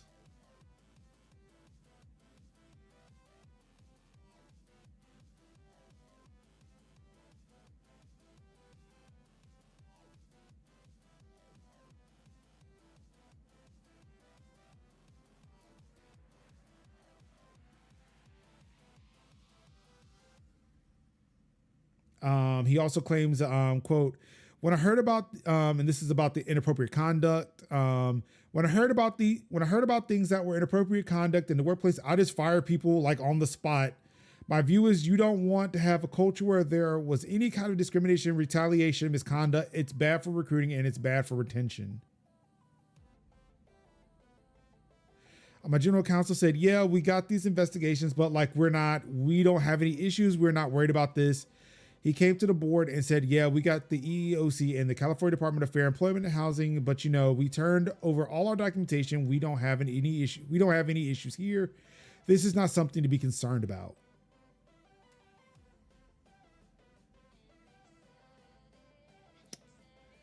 However, high profile, a better ABK worker group was spearheaded much of the company's employee activism at the time, responded to your game's coverage of Kodak's comments via social media last night, and stated that quote, the executives of our company did not protect us and often made the situation worse or directly perpetrated the harm. The trauma, discrimination, and abuse that our coworkers and former coworkers endured is not fake or a plan to drive union membership. Our unions were born from the very real and harmful way executives reacted when made aware of these situations.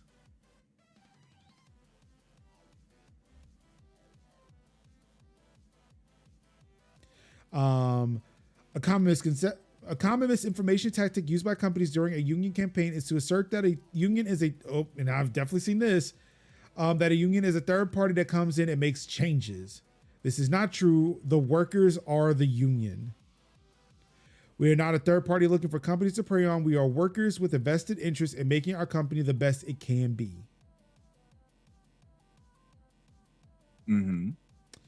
Valentine Powell, a former senior UI engineer who led several employee walkouts, additionally responded with a lengthy social media thread commenting on Kodak's comments and sharing their perspective on life at the company.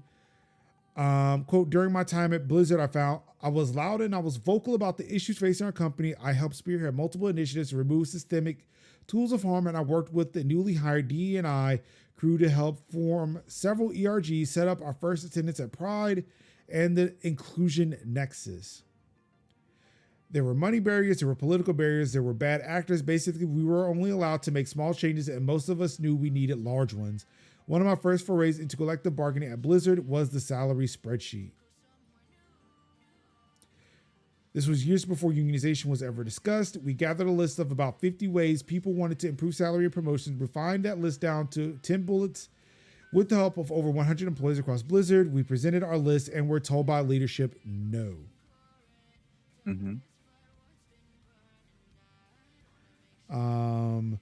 After a couple of months of us being loud, Activision Blizzard stopped being nice about it, especially Kotick.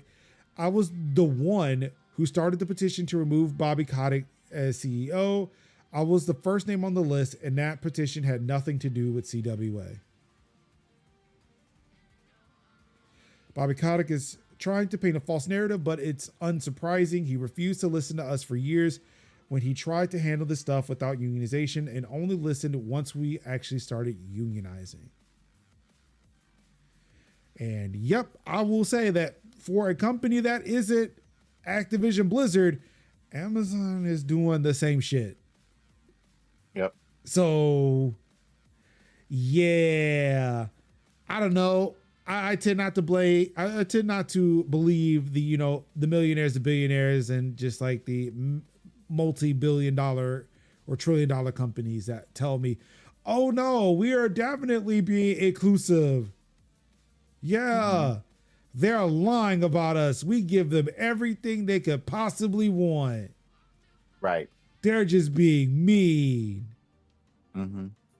Like if they just talk to us, we wouldn't have to go through all this if they just had conversations with us.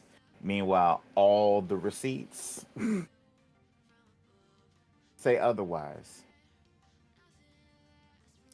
And I love how a lot of these companies are, look, we provided them all the evidence to the courts and to these lawyers and these groups. And it's like, they said they didn't find anything.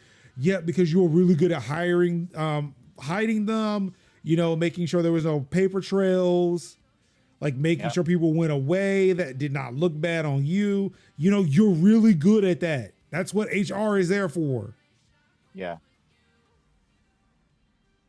So of course you can say, oh, the court didn't find anything. Yeah, of course it didn't, because you hit it very, very well. Mm-hmm.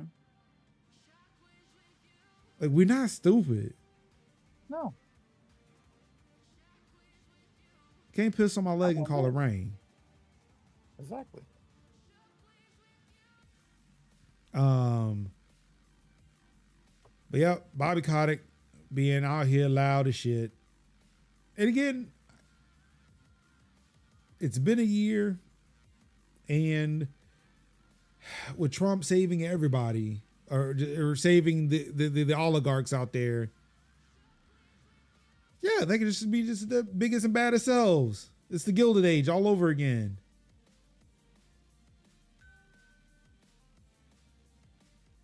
Mm-hmm.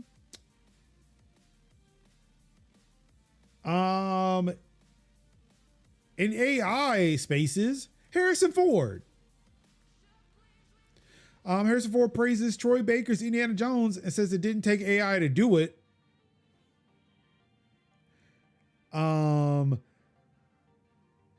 Quote saying, "You don't need artificial intelligence to steal my soul. You can already do it for nickels and dimes with good ideas and talent." Yes. He being Troy Baker did a brilliant job, and it didn't take AI to do it. I wanted to share this for two reasons. One, because hey, Troy Baker is amazing. I've played like an hour or two of Golden Circle or Great Circle, excuse me. One of my games of 2020, one of my games of 2024. And Troy Baker sounds exactly like Harrison Ford in the 70s. I mean, you still got time to write that paragraph. Kev, I talked to my wife about this. Went to a parent-teacher conference today. And the teacher was like, your son, he writes and like he's fine, but he rushes through. He realizes he's running out of time and he's rushing. And it, like, what started off as neat and coherent just turns into gibberish. Mm-hmm. And I told my wife, because we had two meetings back to back, like there was one yesterday and there was one today. And I told my wife both times that if you take out his name, you put my name, and you will get an accurate description of me. Mm-hmm. That's how I feel about writing. Where the teacher said, not only that, but she said, his ideas are there. He's got good ideas. He could tell you a story. It's just hard for him to put it on paper. I said, that is me to a T. Mm-hmm. I could talk about a thing. I can discuss things and have deep, meaningful conversations. And I will think a lot about writing it down. But when given the opportunity to do so, Mm-hmm. it ain't there. And it's almost the same shit with like TikTok videos. Like I could do it, but at the time when I have the ability to do it, it just ain't there anymore. Mm-hmm.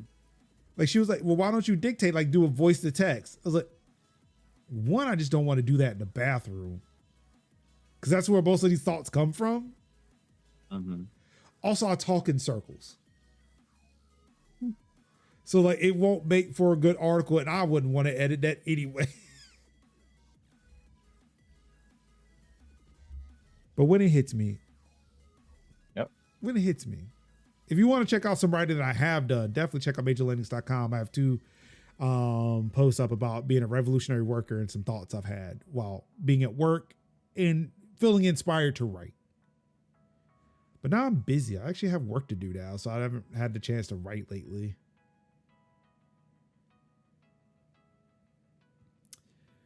Kev, did you watch Super Bowl?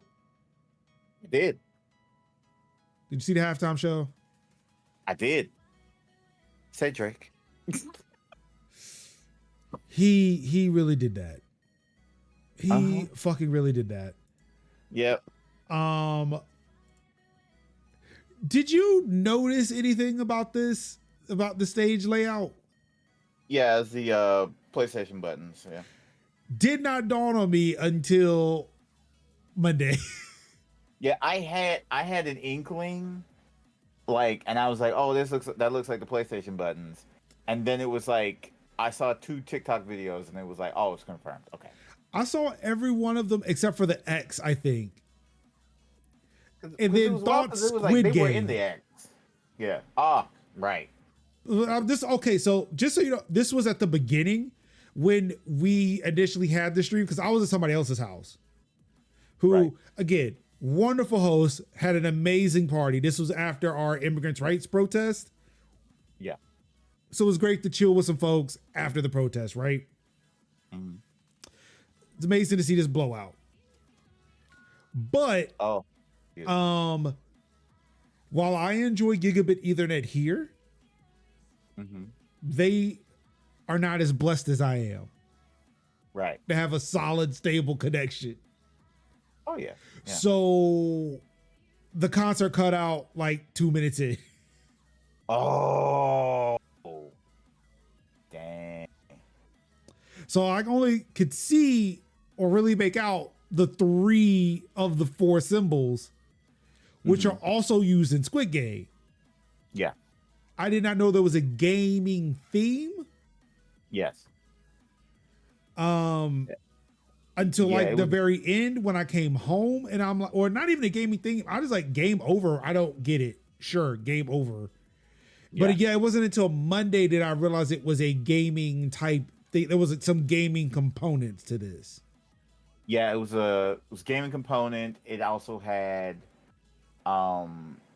variations of Uncle Sam. So you had Uncle Sam Jackson, which was spot on. Like the imagery was solid. I think people were like, you know, the detractors were very much like, oh, it didn't blow my socks away, but I was like, it wasn't for you. Like, yeah, it was. So I've heard 2 different detracting thoughts from this. I am of the, this was actually dope. When I actually got to see it, I thought it was dope. It was funny because again, like, not like us, like referencing the lawsuit and then looking a dead ass in the camera and, hey, Drake, like, you, sir, It was, sir, sir. It was him. It was him in the beginning talking about the revolution. The revolution will be televised. You picked the right game, but the wrong guy. And I was like, no, it's the right time, but the wrong guy. The right time, but the wrong guy. And it was like, and it was like, that's where. I thought he was referring to himself, and then I was like, oh no, he was referring to the other person that was there at the game. So okay, and I'm glad you said that because this is what I've been hearing. I've been hearing similar things, but I heard them in reverse. Right.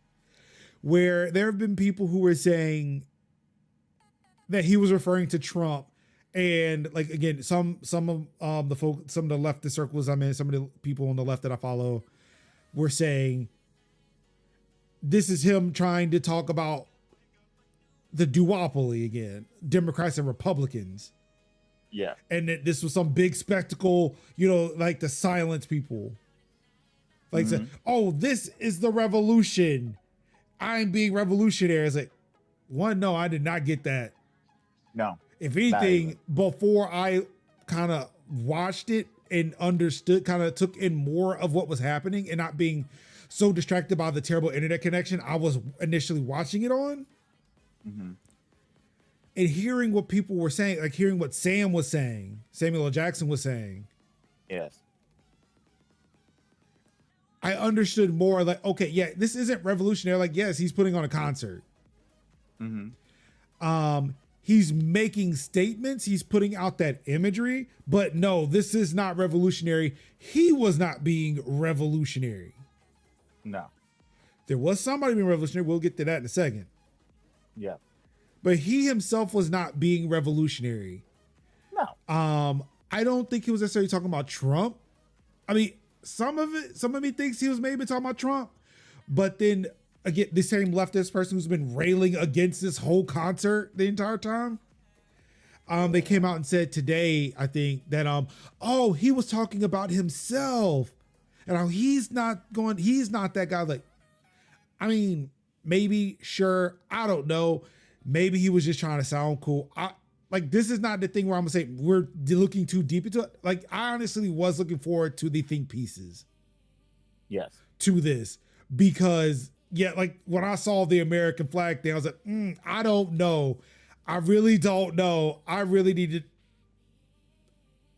let me watch this some more and let's hear what people have to say. But just objectively, it was a good concert. I enjoyed it. I enjoyed it too. But some of this imagery, yeah, maybe I'm missing something.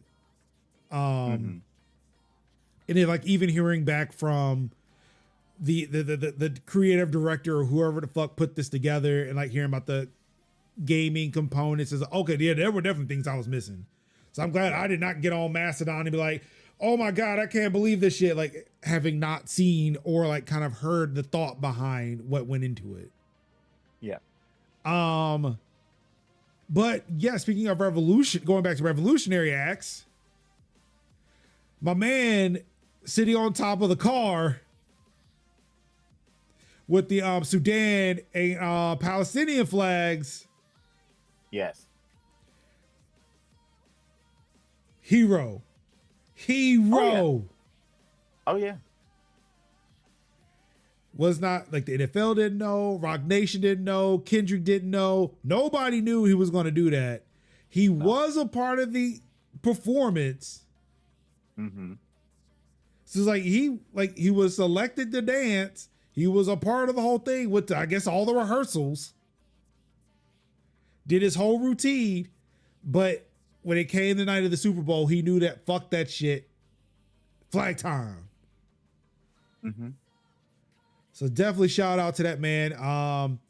He ran around for about like 20, 30 seconds. It was not shown on TV, but luckily there were people at the Super Bowl who were able to catch the footage. He was detained, I think, overnight. No charges were pressed against the gentleman, but he has been effectively banned from all NFL events in perpetuity, which I'm pretty sure he does not give a shit. I think I can say, and without a shadow of a doubt, I think that's no loss to him and no loss for him. He will live. Yeah. So that's no loss. Nobody goes in there to do what they do to think, oh man, I'm never going to be able to see the New Orleans Saints play. Yeah, I'm never gonna see a football game live. Gee, what will I ever could do? Like, you know, like people who make these type of statements and in these type of ways ain't really worried about, or shouldn't be worried about, oh gee, you know, it should be about making that statement, making it known and letting people know, hey, even though we are out here doing black things in a black city with two black Blacky teams. We're doing the best. We can also say, hey, give a care and an understanding for people who are really truly out here suffering. Well, you said 2 black teams? Yeah, it was like 2. You talking about Kansas City? Blackish. Man. But No, Philadelphia was black. Philadelphia was black. That was a black team. Philadelphia was a black city. It was black and blackish. That's That what was it a was. black. That was a black team with a black quarterback. They came out. They came out talking. I'm black, y'all. I'm black. And I'm black and the black and I'm black, y'all. I'm blickety black, black and the black, black and black and the black. Because I'm black and the black. It's like black team from a black city with a black mayor and Who can't spell eagles.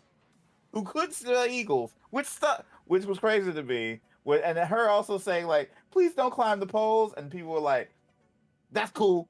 We'll just carry the poles. I love like how that's a rain or shine event. Whether they win or lose, Philadelphia was about to get torn the fuck down. Right. Lose, it's gonna be bad destruction. We win, it's gonna be lightly destructive. No, light and heavy are the same to them. Yeah, it's like, we might shake loose a couple of poles, maybe light up some garbage cans on fire. Not cop cars though. But we should have called Dip to say, hey Dip, are you okay? Are you safe? No, Dip was safe. I was like, I monitored Dip. Dip was like audibly letting people know in very, very defined Philadelphia vernacular. A lot of Johns were being thrown out. So I knew Dip was okay. So yeah, Kendrick Lamar's performance was video game themed. Who knew? Yeah, it was good. It was video game themed. A minor was yelled very loudly. He didn't say it though. He didn't say it. Yeah, like we was looked at him. His lips did not move. Yeah, I'm gonna tell you. I'm gonna take this time and I'm gonna say, there's a wrestler called LA Knight, right? And he is at the height. And he was in the beginning. He would basically do the little points to his name. So he would go, L.A. Knight. So he basically go, L.A. Knight. And he would go, yeah, like that. Now that he became so popular, he doesn't have to even say the letters and the name anymore. He just got a point and then go, yeah. So he'll go and he'll be like, L.A. Knight, yeah. Yeah. So great. So this is a Pavlovian response.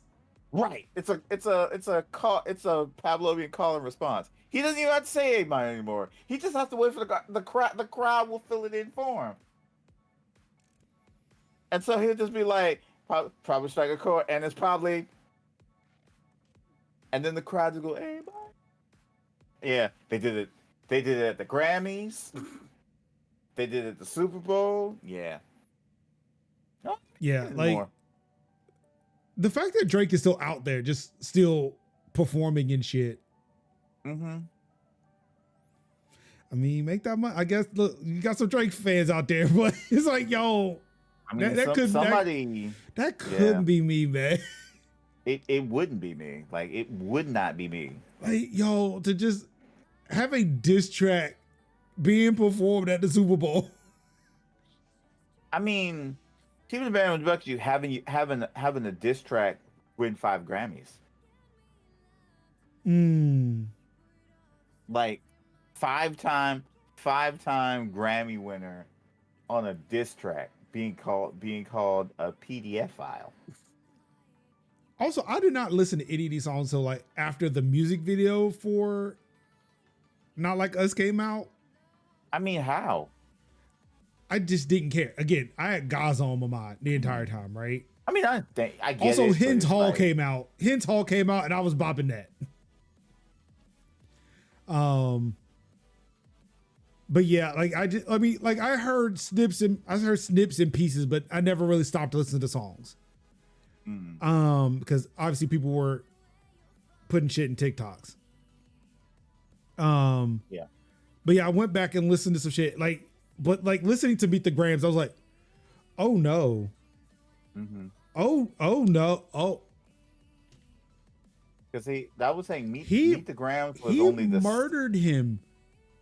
And Beat the Grams, not like us, was just dancing on a grave. like that. A lot of people said that Euphoria, like he died during Euphoria. He was killed in Euphoria. Meet the Grams was the funeral. And not like us was the funeral procession to the gravesite. I heard Euphoria. I mean, like that was like the fight. I feel like that was just the fight where he was getting mollywopped. That was the biggest hater. I hate the way you walk. I hate the way you dress. And that's what I mean. Like I've heard snippets. Like I heard somebody put that up against like liberals. Yeah. And it's like, ooh, I felt that. I felt that.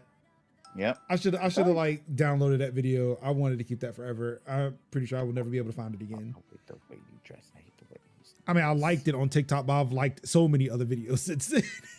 Yeah. I should have favored it. It was so good. Yeah.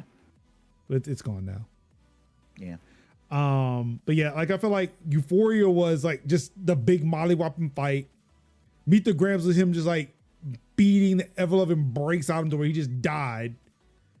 Mm-hmm. Like he just punched him to death like fucking Omni-Man. Yeah. And not Meet the Grams, but Not Like Us was just dancing on a grave. Mm. They're not like us. They're not like us. They're not like us. But yeah, so that happened. Yes. An update. iOS and iPadOS 18.3.1 has been released. It's fixing some security flaws. So definitely download that. The flaw one of the flaws it's fixing is a physical attack may disable USB restricted mode on a locked device. Apple is aware of a report that this issue may have been exploited in an extremely sophisticated attack against specific targeted individuals. So please grab that update if you can. iPadOS 17.7.5 was also released to fix that problem. But another one was introduced with this update because apparently there's a bug in the latest macOS and iOS updates that re-enables Apple Intelligence. Okay, and I'm glad they changed that title because the initial title for this article was like just like insinuated that people were weird for disabling the AI. Like for whoever these weird people are who disabled the AI, I don't know why they would do that, but you know, for those who did, you may want to turn it off again. Let me see. I should have it in buffer. What they call those people. Because I was like, I mean, at the time when I saw it, I was like, that is a weird thing to call people.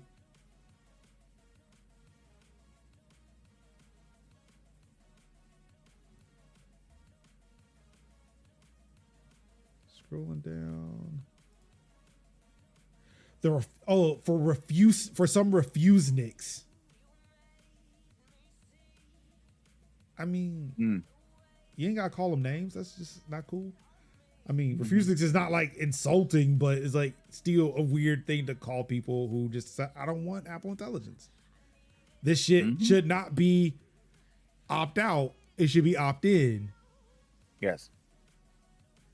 But yeah, however, if you did opt out of Apple Intelligence when it was enabled by default for you with 18.3 and you have updated to 18.3.1, if you have not noticed that already, or if you have not updated already, please, when you do update, you may have to go in and turn it back off. It is a bug. It is not something that Apple meant to, allegedly it's not something they meant to do. I cannot speak for Apple, but they are acknowledging that it is a bug in iOS and macOS. If you were to update to the 0.1 release, you may have to disable Apple Intelligence, which I still have mine enabled. The way some of these summaries are is just weird. Yeah. It's really weird.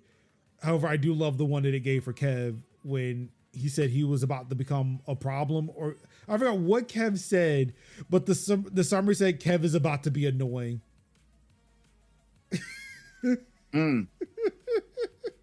Oh, it was I was sending you a bunch of links. Yeah, it's like I'm about to be a problem, or about to be you didn't call yourself annoying. Right. But it summarized it and it's like, oh, I have this thesaurus. And another word for this is annoying. So like the Apple just told me, said, yeah, Kevin's about to be annoying. Yeah, it's like, is Kevin about to be a problem? And I'm like, why am I a problem? Why am I a problem? Seriously, why? It also then accused somebody else of like having like somebody who a fellow leftist on Mastodon is accusing them of not having a leftist take. It's like, this person definitely would not feel this way. Like, I know they will not. I only know them online, but still, they will not have this take. Also, like I said, Mac OS releases release 15.3.1. Again, make sure if you are updating and you have not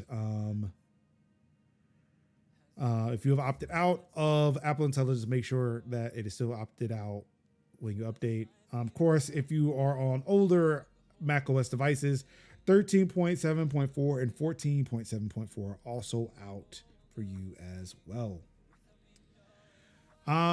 We've already went over PlayStation Plus gaming and deals, so let's go over to Prime Gaming. February freebies include BioShock Infinite, The Talos Principle, Night of Reverie, Cinemora EX, The Smurfs 2, Hardline Shipbreaker, which I've heard really good things about. It's pretty decent. It's definitely space capitalism. Yep. Colt Canyon, Axolotl together, or AK Axolotl together. Yep. And Sans Aura. Let's see. Nobody Saves the World. Let's see. Wolfenstein Youngblood, Deus Ex Human Revolution, Director's Cut.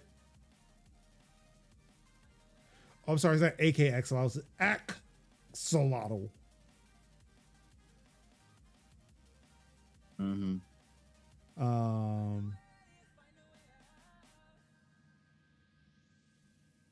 Yeah, so games are coming out. You should play them if you have Amazon Prime. Kev, Yes, sir. that's a show, man. Yeah, it is. About tight 2 hours yet again. Oh no, well yeah, about tight 2 hours. Yeah. We always do. When it's just us, we always do a tight 2 hours. Yeah, so Kev, what you got going on this week? It is Valentine's Day. It is birthday week for you. Or birthday week for all of us, but yeah, birthday week for all of us. Your birthday will come in between shows. Mine's next weekend, so yeah, that's why I'm like, I will let you know probably in advance. There's a good chance next year on the 19th. Yeah, me and Sim may not be here.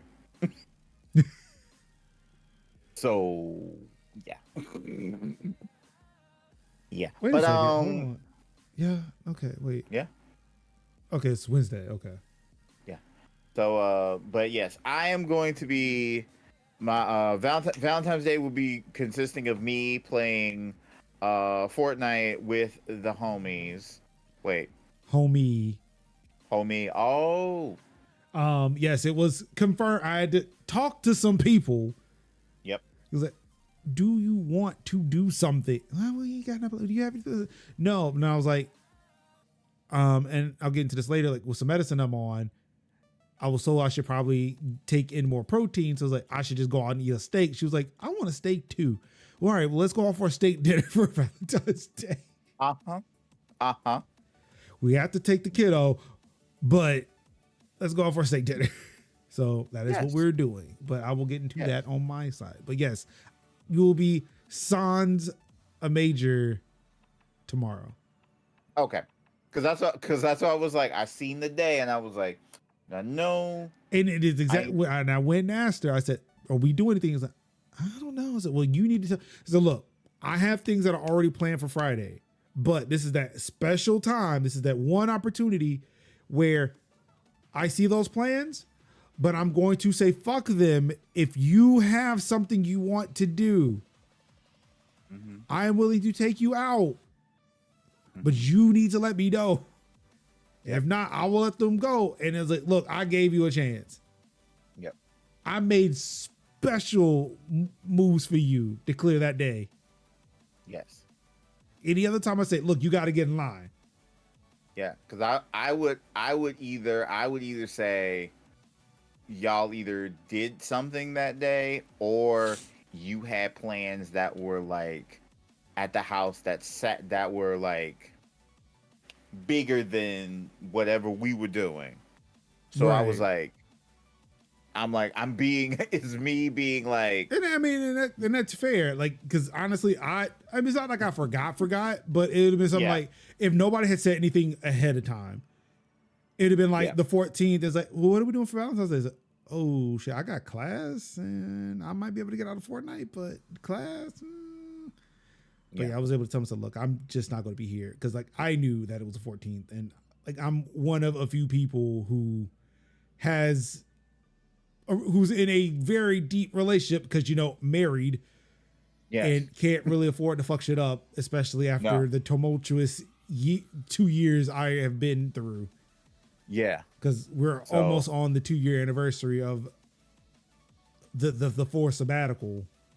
Yeah. So that's why I was like, good time Jerry doesn't have anything because Jerry's like, yeah, it's just days, like holidays just be days for Jerry, unless it's like the days that count. And so I'll just be like, well, I know Jerry's gonna be there, but I'm like, wait a minute.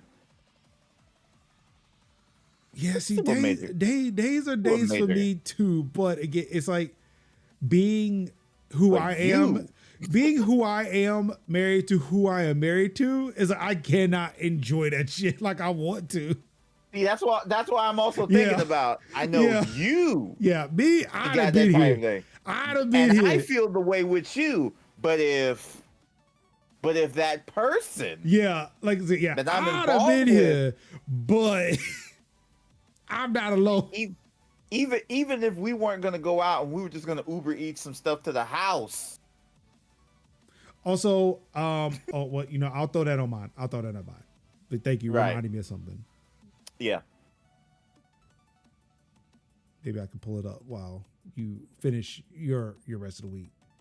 Yeah. I'll probably be playing for Fortnite. Barring any other, unless any like certain circumstances fall out. So it'd just be me and Jerry playing some Fortnite that night. Also, the week of my birthday will just be spending time with my mom and whoever in the local space, eating good country food at the wonderful country buffet that me and my mom love so much, and gonna be spent streaming promptly when I get back, covered in itis. Hopefully the itis would not have taken hold of me while I eat some delicious cream cake and just live, just exist, just vibe and birthday and chill. Also, I've done had to do some minor refrigerator repair. I had to buy a new ice maker for the refrigerator because the old ice maker had literally shirked his mortal coil. Like, the coil popped out. Damn. And so I had to like swap that out, and I thought it was going to be like a pain, and I thought, oh god, it's gonna be like all day, and and it was like, nope.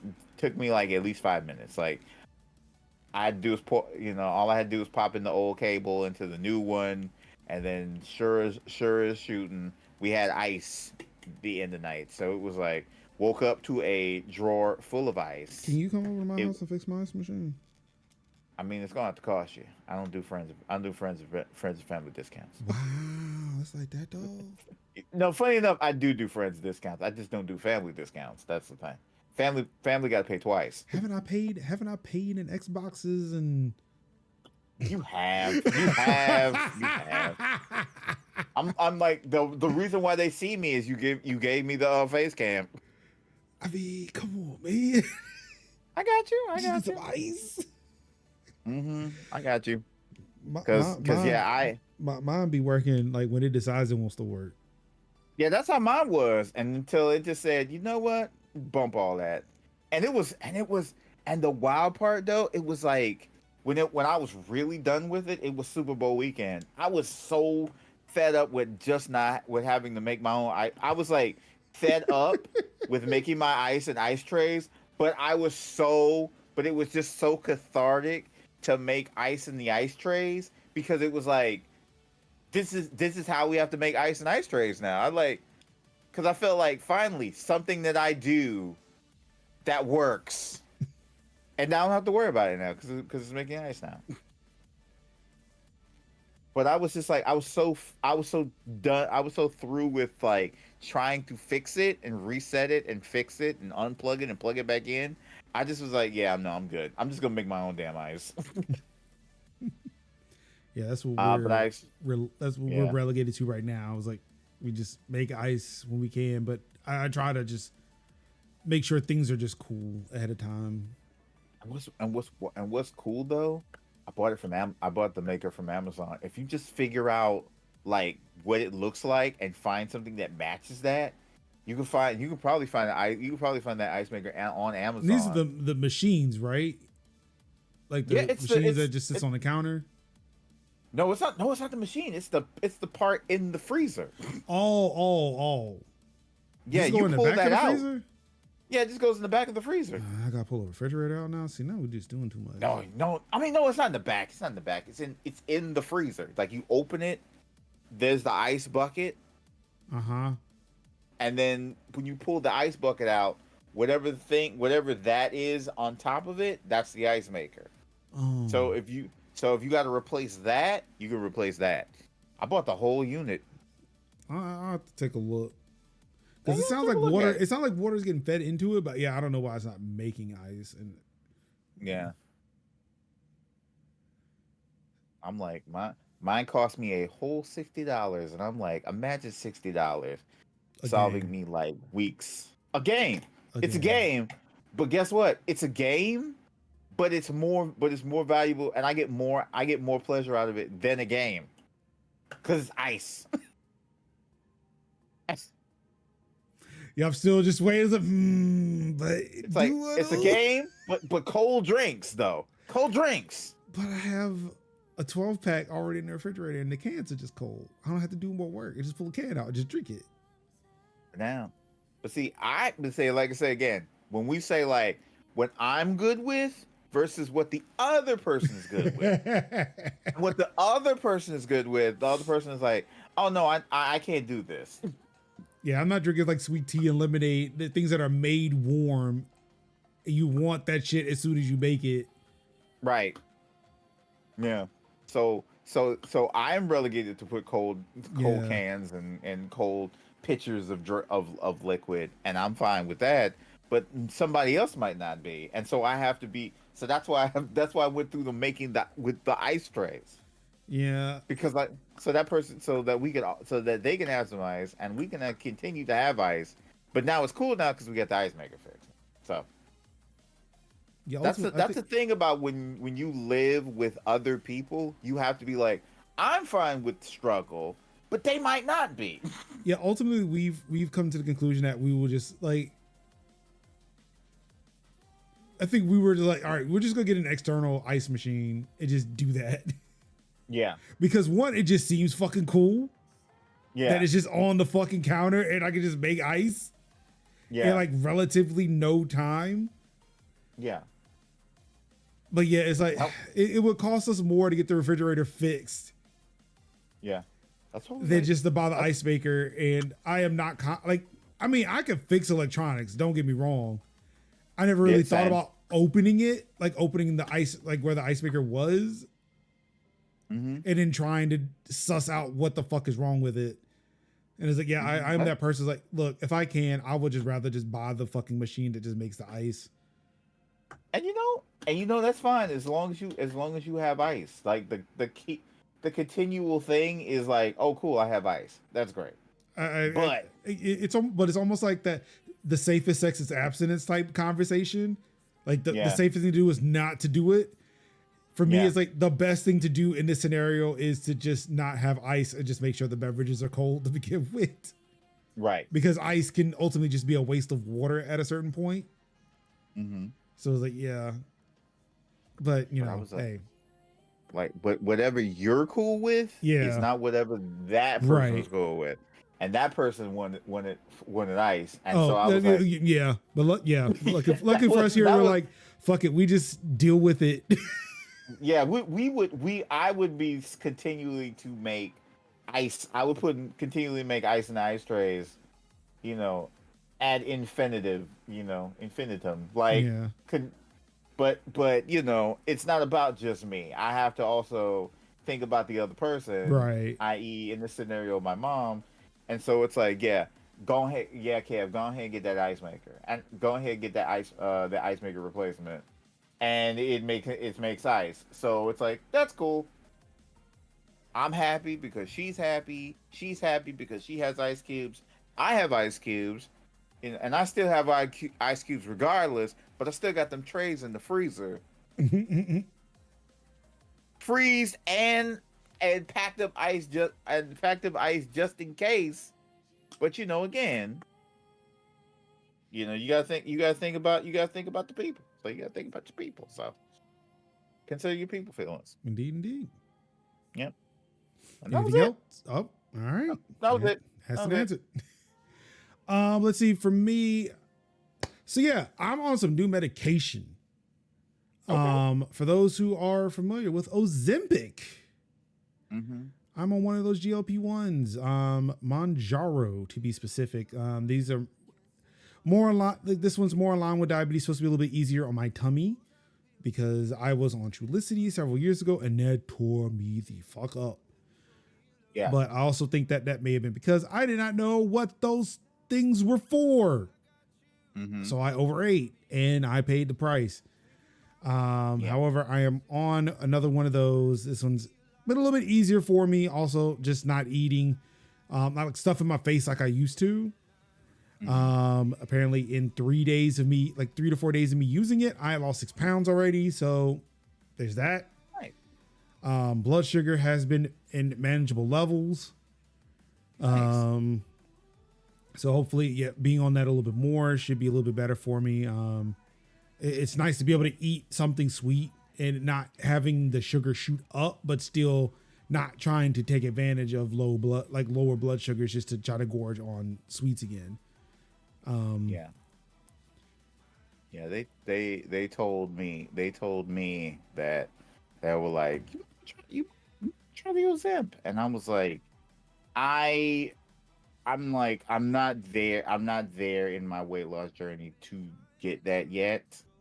So I was like, I have been going on the diet route, and so far it's been pretty solid. Like, I've been doing lifestyle changes and eating less, and I was at 265 and now I'm at a scant 253. So I have been going the slow, purposeful route of diet and weight loss changes, of being like, let me look at these calories. Yeah, see, for me it was just blood sugar, and it's like it's sad when your doctor looks at you, dog, you should have been at a hospital by now. So like, okay, you're right. We should do something about this. Yeah. So yeah, like that's why I went that route to try to get things a little bit more manageable. And again, it's working. Not sure what this is going to look like over a few months, but yeah, at least with the blood sugar, that's the thing I'm concerned about. The weight loss is like an added bonus. Yeah. Let's see. Tomorrow I've got some lovey-dovey stuff. Maybe, I don't know, because the kiddo's there. But hey, we're just gonna go out for dinner and just have a nice time. We'll see. But I do also want to mention, hey, tomorrow, and this is if you can, workers, Justice for App Workers, they are having a strike tomorrow. Again, some workers will probably still be out there because of the fact that they still have to make a living and cannot afford to take a day off, because definitely I understand that. But most of them are taking the day off. Also, they're asking, because again, this might behoove you too, don't use any ride sharing or food delivery apps tomorrow for Valentine's Day if you can. Again, some people cannot avoid these things. These are lifelines for people. So again, this is not me centered. I will not shame anybody who does it. Yes. Because again, as someone who's done ride sharing and someone who has done food delivery as well, I know there are people who like, this was a godsend when the pandemic hit. I've been to people's houses who are relatively bedridden. Yes. Who can't go and get food because they just don't have the means to go out and get it. Who can't get from point A to point B because they don't know how to drive. They've never learned because of systemic issues that kept them from doing so. Or they may be elderly and they just don't feel comfortable getting behind the wheel. That should be understandable. Mm-hmm. So definitely please support if you can, again, by not getting in, by not calling an Uber or Lyft, not using DoorDash, Grubhub, Postmates, what have you. Again, stand in solidarity with these gig workers. Because again, I understand what that shit is fucking like. So like tomorrow, to be honest, I forgot about this. I was like, there's something I really want to eat and I wanted it tomorrow. And I was like, I was going to order it and have it delivered. And I forgot about this. But luckily, my mom was like, the restaurant you want to go to is like right down the street. Why don't you just drive and go get it? I was like, I don't really want to, but now that I remember that this is here, I am definitely going to go out and I'm going to do that. I'm going to go and order and I'm going to go pick it up myself. So yeah, definitely plugging with that. Saturday I got shit to do. It's great. Saturday I can sit at home. Wife's getting her hair done, but I'll be with Caden just chilling. I might go look at a car. I don't know. Mm-hmm. But Sunday, I'm going to go see Josh Johnson live in Carolina Theater in Durham. Laughed my ass off for my birthday. Excited. Yeah, that's about it. I mean, some games to play. There is content I'm supposed to be making. Terminals is looking for it. I should probably do it. Yeah. I don't know why I grabbed it. I really don't. It's not like I'm poor, or it's not like I don't have a job. I could have bought the damn game. No. Again, it's not about poor. It's about accessibility. It's about access. There is that. You're right. You're right. Plus, if you're going to make content for it anyway, you just give somebody a shout out. I initially wanted to, but again, I've hit this rut, and I'm like, I regret asking for it, and they've given me the code. Like they get like I feel bad because it was like they sent me. I got a game called While Waiting, and I got it on Keymailer. And I because you put all the different items in the fire. So I did Keymailer and then did Lurk It. And I was like, cool. And I did the Lurk It, the Keymailer stuff, and I was like, cool. and then next thing you know, Lurk it hit, and I was like, oh, so now I got 2 Ks. Ooh. So essentially what I did was I just said, cool. I said shout out to Keymailer because they were first, and then also shout out to Lurk it. And so I basically just plugged in. Yeah, Keymailer does it automatically. So it just like as soon as you post, it goes in and it's like you get that lovely little check, you're good. Lurk it, you have to you have to submit it, and then you have to wait for it to clear, and then once it clears, then it's like okay, then it counts, but you still have time though. Yeah, I need to look and see when that's due, so I can make sure I at least get it in. I did want to try to get some because there was an embargo for it. And I wanted to record it. Yeah. It was a day I wanted to record it. I was like, all right, I'm good for this. There's like, oh, it's embargo. I was like, I can't do it. But I was like, wait a second, I could have totally done it. It just released it for the embargo. I didn't think about that. Yeah. And then when it dawned on me, I had already lost the energy to do it. Yeah, you could have done it like all the other streamers. All the other YouTubers. Yeah, that's why I did it for while waiting as well. Like I couldn't do it. I couldn't just post it. I think it was like the embargo was like I think it was like on a Wednesday, and I just said, cool, I'll just drop it on the Wednesday. It's fine. Yeah, I might sit and because like, okay, I have a free day on Saturday. I might sit and just knock it out Saturday. But yeah, I think that's about it. Nothing else is on no, there are no other irons on the fire. We should be back to a regular 3-person crew next week. Wish send a lovely time off, whatever they're doing. Yeah. Hope they enjoy it.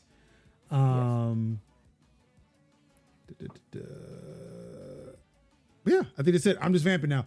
All right, but yeah, thank you everybody for tuning in to another episode of Tech Talk Thursdays for February 13th, 2025. It has been a pleasure to read the news to you all. On behalf of Sin, on behalf of the Gout, on behalf of Kevy Kev, it's your boy Kev in the building. I've been your host, Mark's Major Linux, switch.tv/Major Linux. Of course, you can hit us up over on Blue Sky. You can hit us up on Mastodon. We've got the Mastodon links down in the show notes in the description of the video, where you can find us on Discord, email us, all that stuff. So please utilize those resources. But of course, y'all could have been anywhere in the world watching any stream in the world. You could have been reading the tech and gaming news yourself, but you said, no, thank you. We want to be as efficient as possible, but not while cutting jobs. And for that, very good. Such wow. Amazing. The biggest of and all I've got left to say to you wonderful people is nobody's going to protect us. Nobody's going to save us but ourselves. You stay ready, you ain't got to get ready. I love you. And peace out. Wakanda forever.